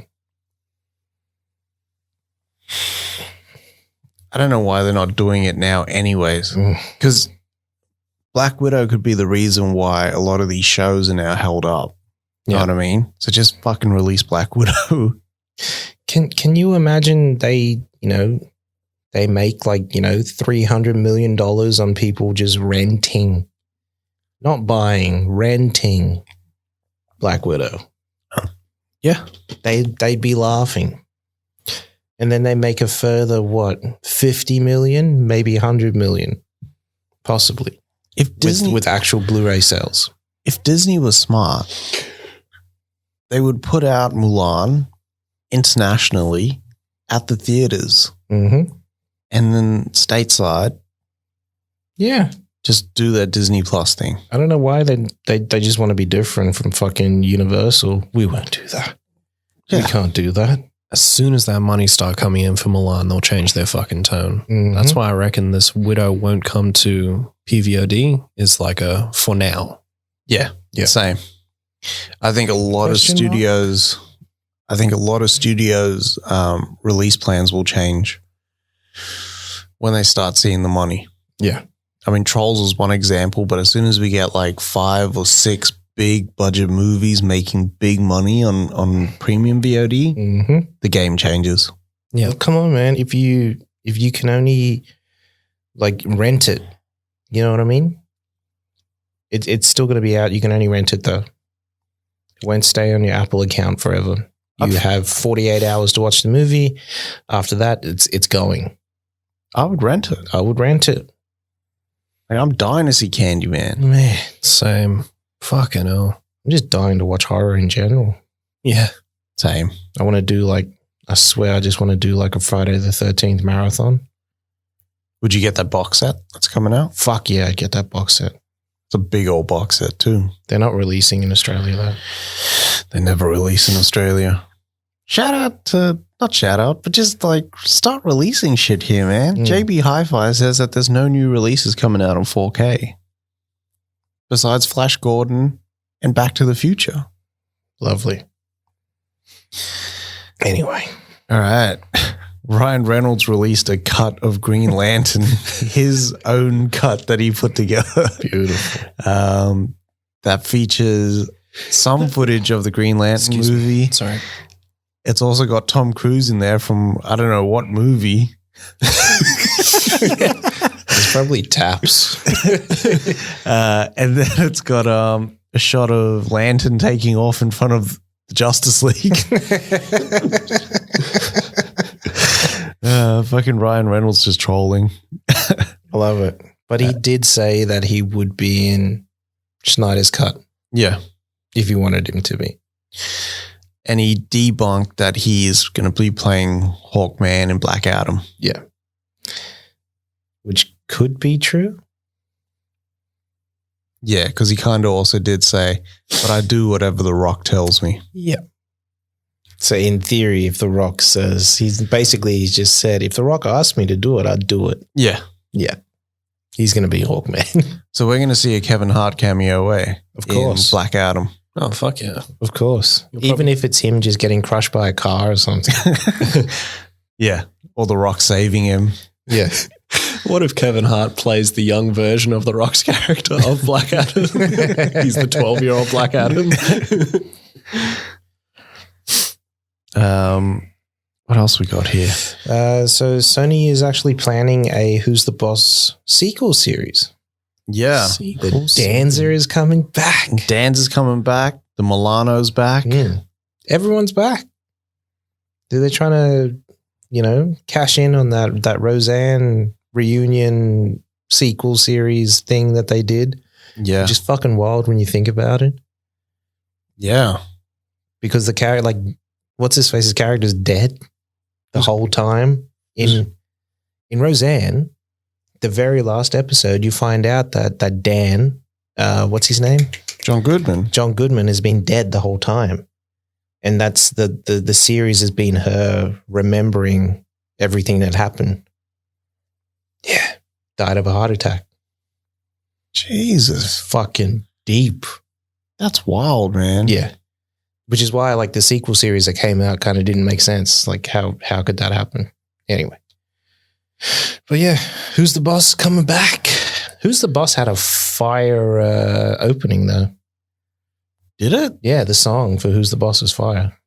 I can't even remember that shit. I can't either, but I'm pretty sure it was. I can sort of remember it. Who's the boss? No. I think it was an actual song. But yeah, Sony's planning that. And then we have TriStar Pictures setting up to make a Whitney Houston biopic. Yeah. Which is fucking wild when you think about it. Why haven't we gotten a Whitney, a proper Whitney biopic before? How long's it been though? It hasn't been that long. Since Whitney Houston died. 5 or 6 years, I'm saying. It's a bit short. 8 years. Damn. 11th of Feb, 2012. So by the time this comes out, it'll be nearly 10 years. Mm. So my only question about this is, do they have the full backing of the estate and all that? I think they do, which kind of also means that they won't go into all the shit. They should. 100%. But you seen what happened with Bohemian Rhapsody. They should go full Rocket Man with this shit. Oh man, if they did, that'd be the best movie. Fuck yeah. But then it's also titled, I Want to Dance with Somebody. So what, it's going to end with her releasing her first album? I don't know. But when you have the title as I Want to Dance with Somebody, it doesn't sound like they're going to go into the shit. No. You know what I mean? Yeah. You sound like some How Stella Got a Groove Back type shit. Yeah, it seems more like Bohemian Rhapsody than Rocket Man. Yeah. I wish they went into all that. That'd be fire, that movie. Yeah. Whoever took on the role of Whitney Houston, would win an Oscar. Yeah. Yeah. Because that's like range, man. Yeah. Because, like, honestly, the different characters that Whitney was throughout her career was so different. So different. And the way that she was and the way that she carried herself and everything was so different. Yeah. And the wild, like her story is wild, man. And the relationships that she had, not just Bobby, but like with MJ and like everyone around her. Yeah. And her aunt being like Dionne Warwick and all that sort of stuff. Yeah. It's just like her life was like unbelievable. Mm. And then getting into drugs. Yeah. Well, supposedly she's the one that supposedly got Bobby onto them drugs. That's nuts. Yeah.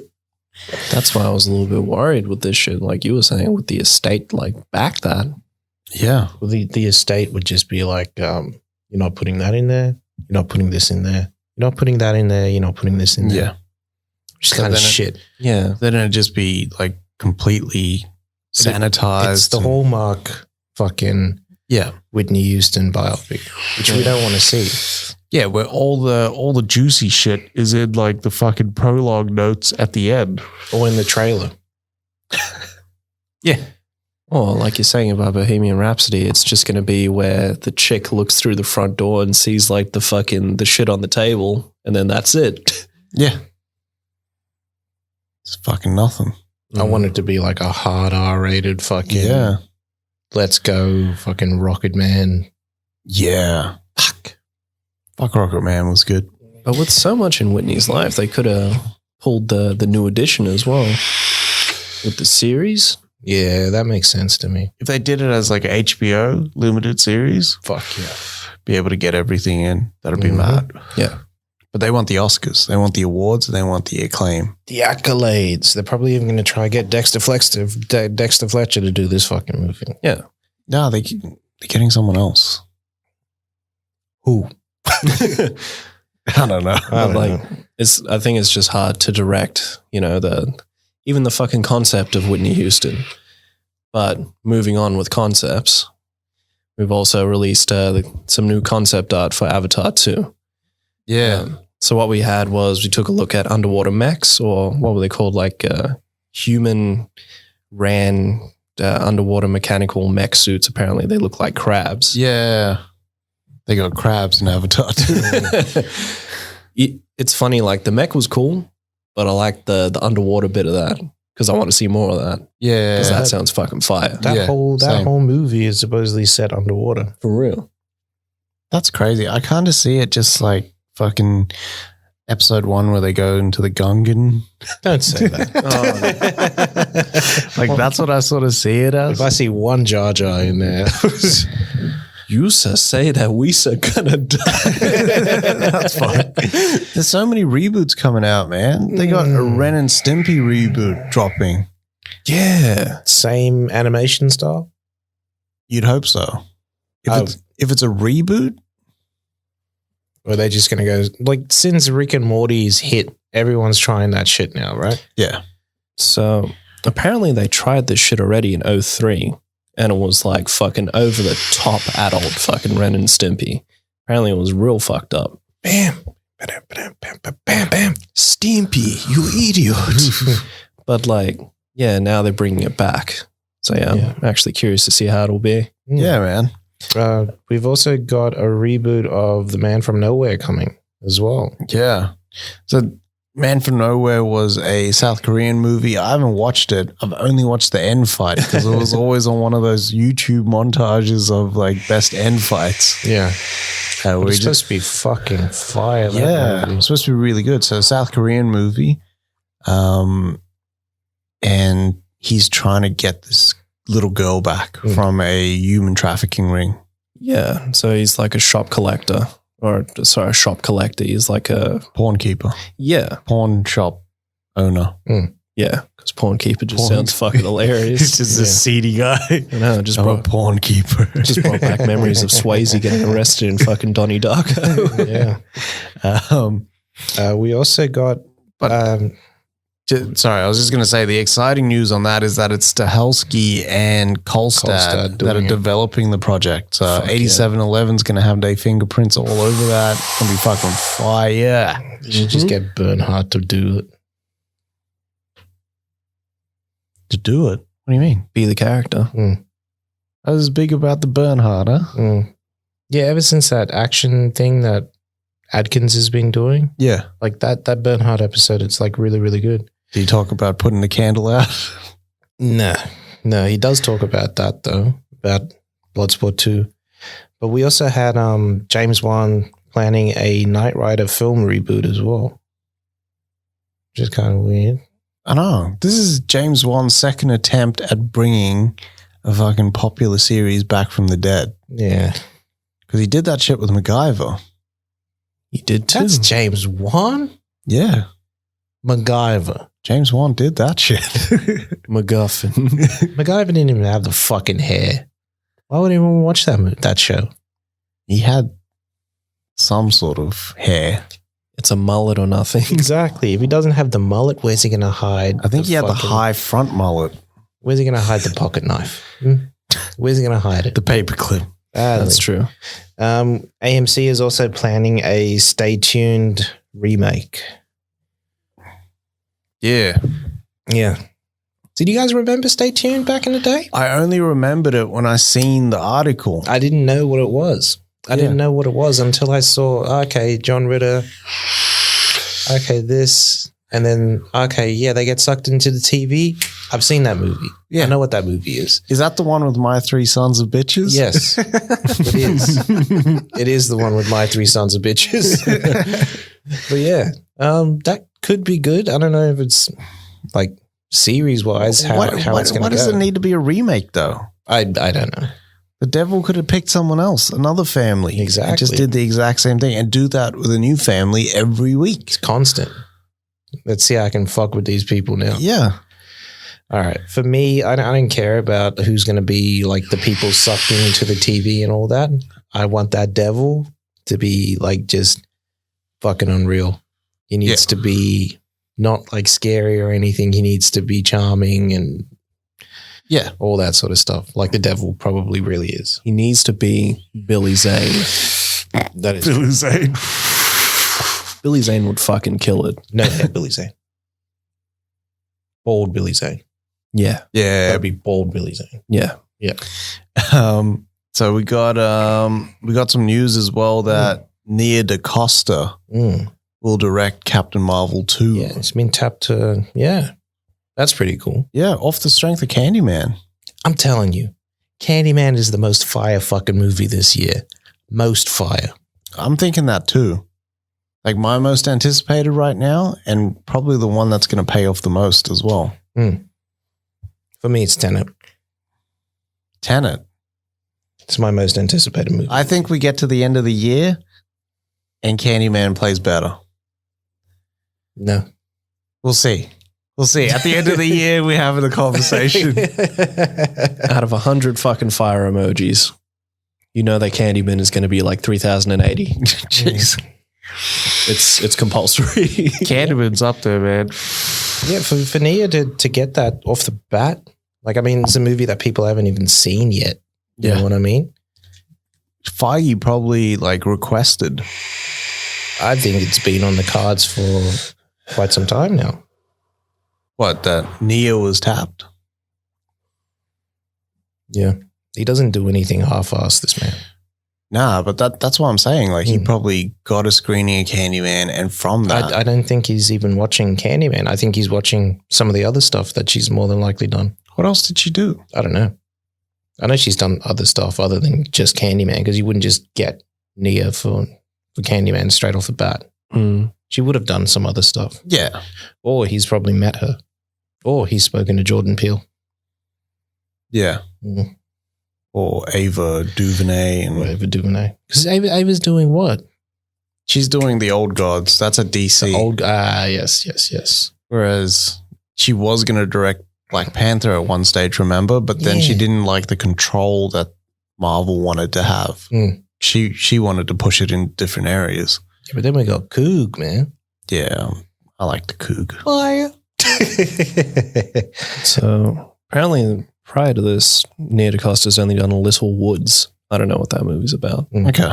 That was in 2018, and she did 2 episodes of Top Boy. Pause. Top Boy. So she's British then. Not too sure. Top Boy is Idris's show. And Drake. Drake. Oh, okay. Mm. Yeah. Mad. Yeah, so we've got news that Antoine Fuqua is going to direct this movie called The Siege of Bethlehem after he does Emancipation. Yeah. Right? So the story is about 3 people trying to stop this war. War, yeah. That's sort of breeding or building up in a church. Yeah, in a church, and they're trying to stop it from spilling onto the streets of Bethlehem. Yeah, so there's this siege that's taking place in the church. It's a true story. Yeah, true story. And it was 3 people from 3 different religions that worked together, and after 39 days were able to end the siege. This should be good. I see what's his face coming through and Denzel doing his thing. I was going to say Denzel. Yeah, this sounds like a Denzel movie. Yeah. I'd like to see Denzel as the bad guy, though. I don't think there's going to be a bad guy. And he's done the siege already, so he can't be a bad guy. Was he the bad guy of the siege? No, he was the good guy. And Bruce Willis was in that movie for like 2 seconds, but he got top fucking billing in that movie. I know. And he was a prick in that movie as well. Yeah. Dirk. Denzel came through swinging, though. When he busts through that door and he does the roll. Pow. Not even like knowing where the targets were. Assess the targets after the roll. That's a bado right there. That's Denzel. And then the last news for the week. So we got John Wick will be shooting 4 and 5 back to back. Ass to ass. Yeah. So all this time they've been developing the scripts, they've been able to do 2. Yeah. So this works well because Keanu's doing whatever he needs to do promotional wise for Bill and Ted's Matrix. Finish off shooting the Matrix. And then like can completely commit to the training and then the shooting of John Wick. The only thing that I fear is that back-to-back kind of doesn't really work. See, I was thinking about this on the car ride over and I was like, do you reckon they're doing it off the strength of that there's a big success of MI back-to-back working and that's why they're doing this, and Reeves is probably getting a bit old now too, a bit long in the tooth. Does that mean that John Wick's ending at 5? No. You don't reckon? I think this is their next trilogy. I think in between shooting, I think they'll take a break and then they'll shoot 6. I hope so. I don't like the back-to-back. Me neither. I think you lose story. Look at what they did with The Matrix. Because they'll be rushing to have it a year apart as well. I think they should just shoot 4 and release it, and then shoot 5 and release it, and then shoot 6 and then release it. And let the Keanu get a break in between. Yeah. And I think creatively as well, because now you have to take all your awesome ideas that you had for one project and split them across 2. Which kind of makes the project real dog shit. Yeah. Because I don't know, I kind of find that one's better than the other. Whereas the Wicks that we've gotten so far, Pause, has been like, pretty much comparable to each other in terms of quality and creativity and originality and everything. I want an end-to-end story. That's the difference right now, right? Is okay, John Wick, the first one starts and ends. Second one starts and ends. Third one starts and ends, sort of cliffhanger. I do not want one to end with like a massive cliffhanger and I'm waiting for another year. Yeah. And the cliffhanger is not even that big. And like, it just, no. Like The Matrix? Yeah. Like Reloaded? How that one ended? admittedly, it was cool to see him use like the powers of the one inside. What's his face? Inside the real world. The real world. It was, but then dun dun dun. Yeah, I don't like that shit. Like, yeah, it's a bit too like. I didn't like campy. the trailer as soon as the movie finished. I think that was kind of stupid. But I'm going to stay optimistic about Wick 4 and 5. Yeah. I kind of feel like now they're pushing it. Like everything that worked for them before, like, and lightning struck 3 times, like in the same place for them. Just keep using that formula, man. Recycle that shit and make it work. Yeah. Tom. You're pushing it.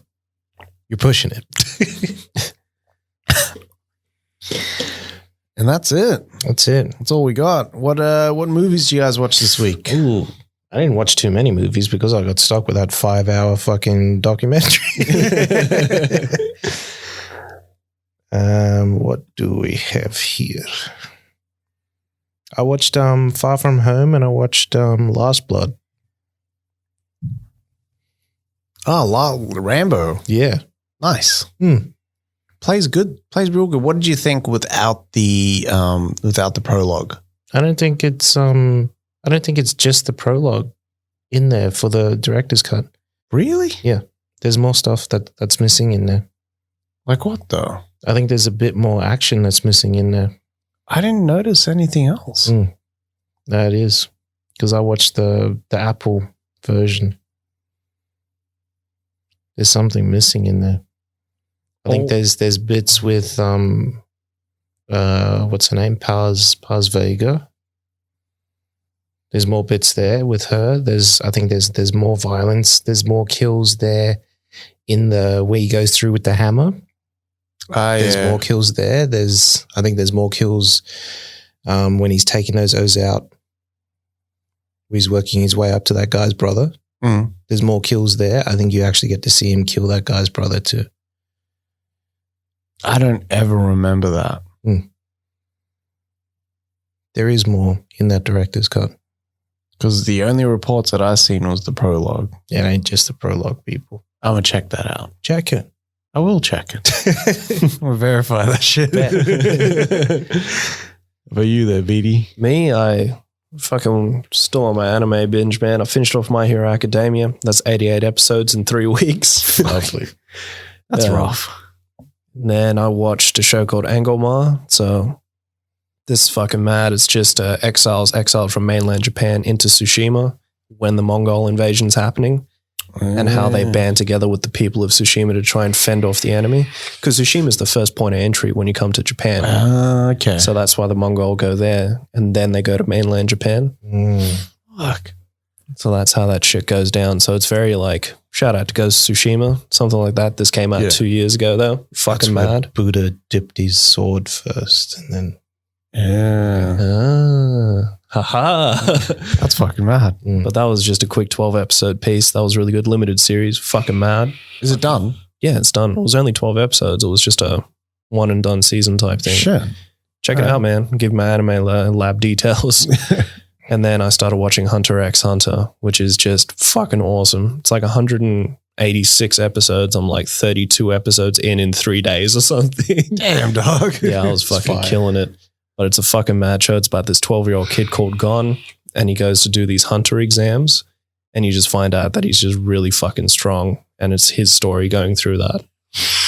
And it's like, what I love about anime, it's that it's a kid show built for adults. So it's just really fucking violent too. That's bad. Yeah. Sick. But that was me, man. I watched The Mummy 3, Tomb of the Dragon Emperor. It's the first time I ever What'd you watched that think? shit. I don't know. I don't know. I tried watching that movie. I liked it. This is weird, but I actually preferred Maria Bello over the other chick that played Evie. How dare you, Alfred? Rachel Weisz. Yeah. Yeah, I actually preferred her because she was actually like a stronger woman. Yeah. How I good could is see she? though. How good of a shape is Brendan Fraser in that? I movie? know. Fraser was fucking shredded. Shredded like a shredded than a julienne salad. Yeah. He was like, how Fraser wait until he's like 30, like maybe 40 or something to be in the best shape of his life. Because he was also like ripped in that fucking journey to the center of the earth. It's like couldn't get away from like shirtless shots. It's old man muscle. It's like that George of the Jungle muscle. The body remembers. It's that Encino man. Then I watched Kingsman 2. Fucking mad, that movie. I watched the Child's Play remake, also my first time. That was dog shit, man. Yeah. I'm sorry. It's violent as fuck, though. It's violent. It is violent, but it was, I don't know if it was just thrown together. I didn't think about it. I just didn't feel it. I watched Argo. Oh, nice. How was that? Argo is fucking, you know how fast Argo goes? The pacing on that movie is insane. It's Affleck. But like just the editing, everything, he deserved to win Best Picture for that shit. It was so good. To win the Best Director as well. Yeah. How do you direct the best picture in the world at the time, but you don't win Best Director?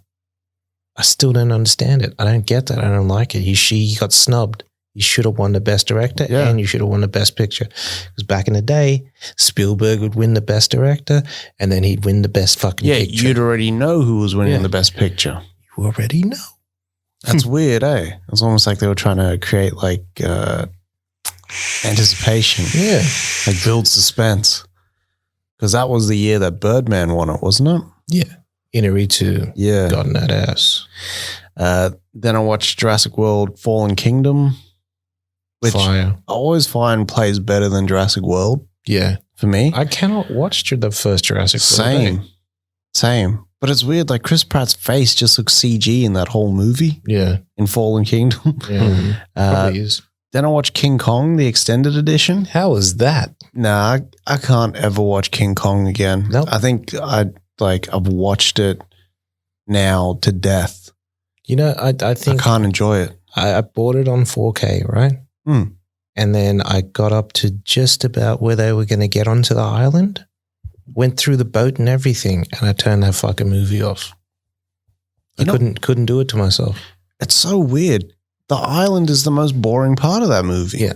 It's not the boat, which I always dread. Yeah. Because it's like a long trip. But it's the island that was just fucking boring. Yeah. I could not get into it. Nope. And then I watched this show called Undone, which is an Amazon Prime original. And it's got Rosa Salazar in there. I don't know. I like crush on Rosa Salazar every time like she's animated. And it's got that Bob Odenkirk in there. And it's got a few other people. I think Jean Triplehorn's in there. Please. And she plays this girl that has lost her father when she was like a teenager or something like that. And then her father just materializes while she's driving. She has this car accident and then she's able to like pull these powers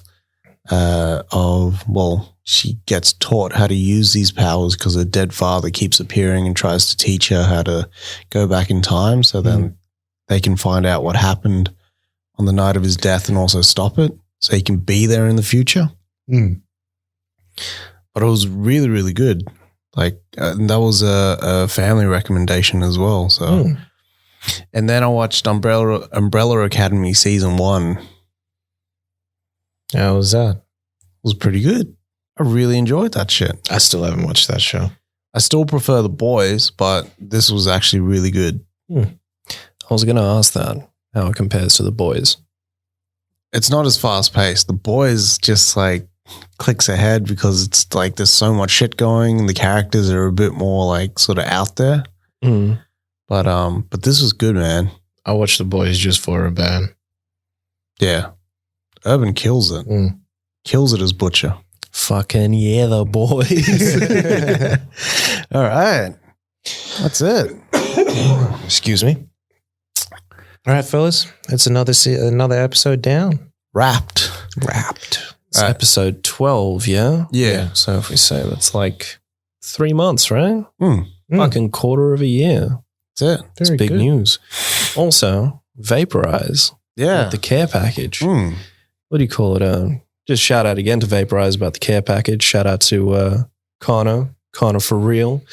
What do you call it? Came through with the smoke, literally. But I was just gonna ask you guys if you've tried any other flavors. I've been smoking on this Rasmus, pretty good so far. Enjoying it.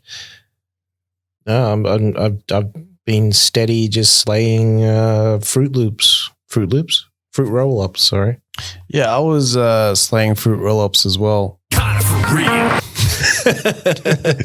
So I throw that in there. Thanks again, Connor. I've been vaping fruit roll-ups, but I also tried this mango one that we got in like another care package, and then this mango sugar one. That was nice, and there's peach on ice from Simply, which is like a peach menthol flavor, but it was actually really, really good. I just find that the menthol flavors gum up the works a bit. My coil just gets fucking jacked. Yeah. Kind of for real. Yeah. Shout out to Connor. Thank you so much. Yeah, man. Appreciate it.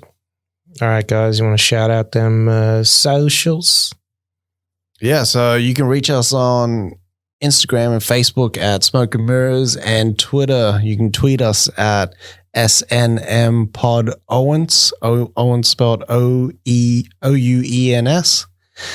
And we'll tweet back. Keep in touch. Yeah. Stay safe, guys. For the people in Melbourne who are listening, just take care. Wear a mask. Wear a mask. Social distance. Yeah. We're all with you. We'll get there, man. And love yourself and love movies. Yeah. That's it. Wash your ass.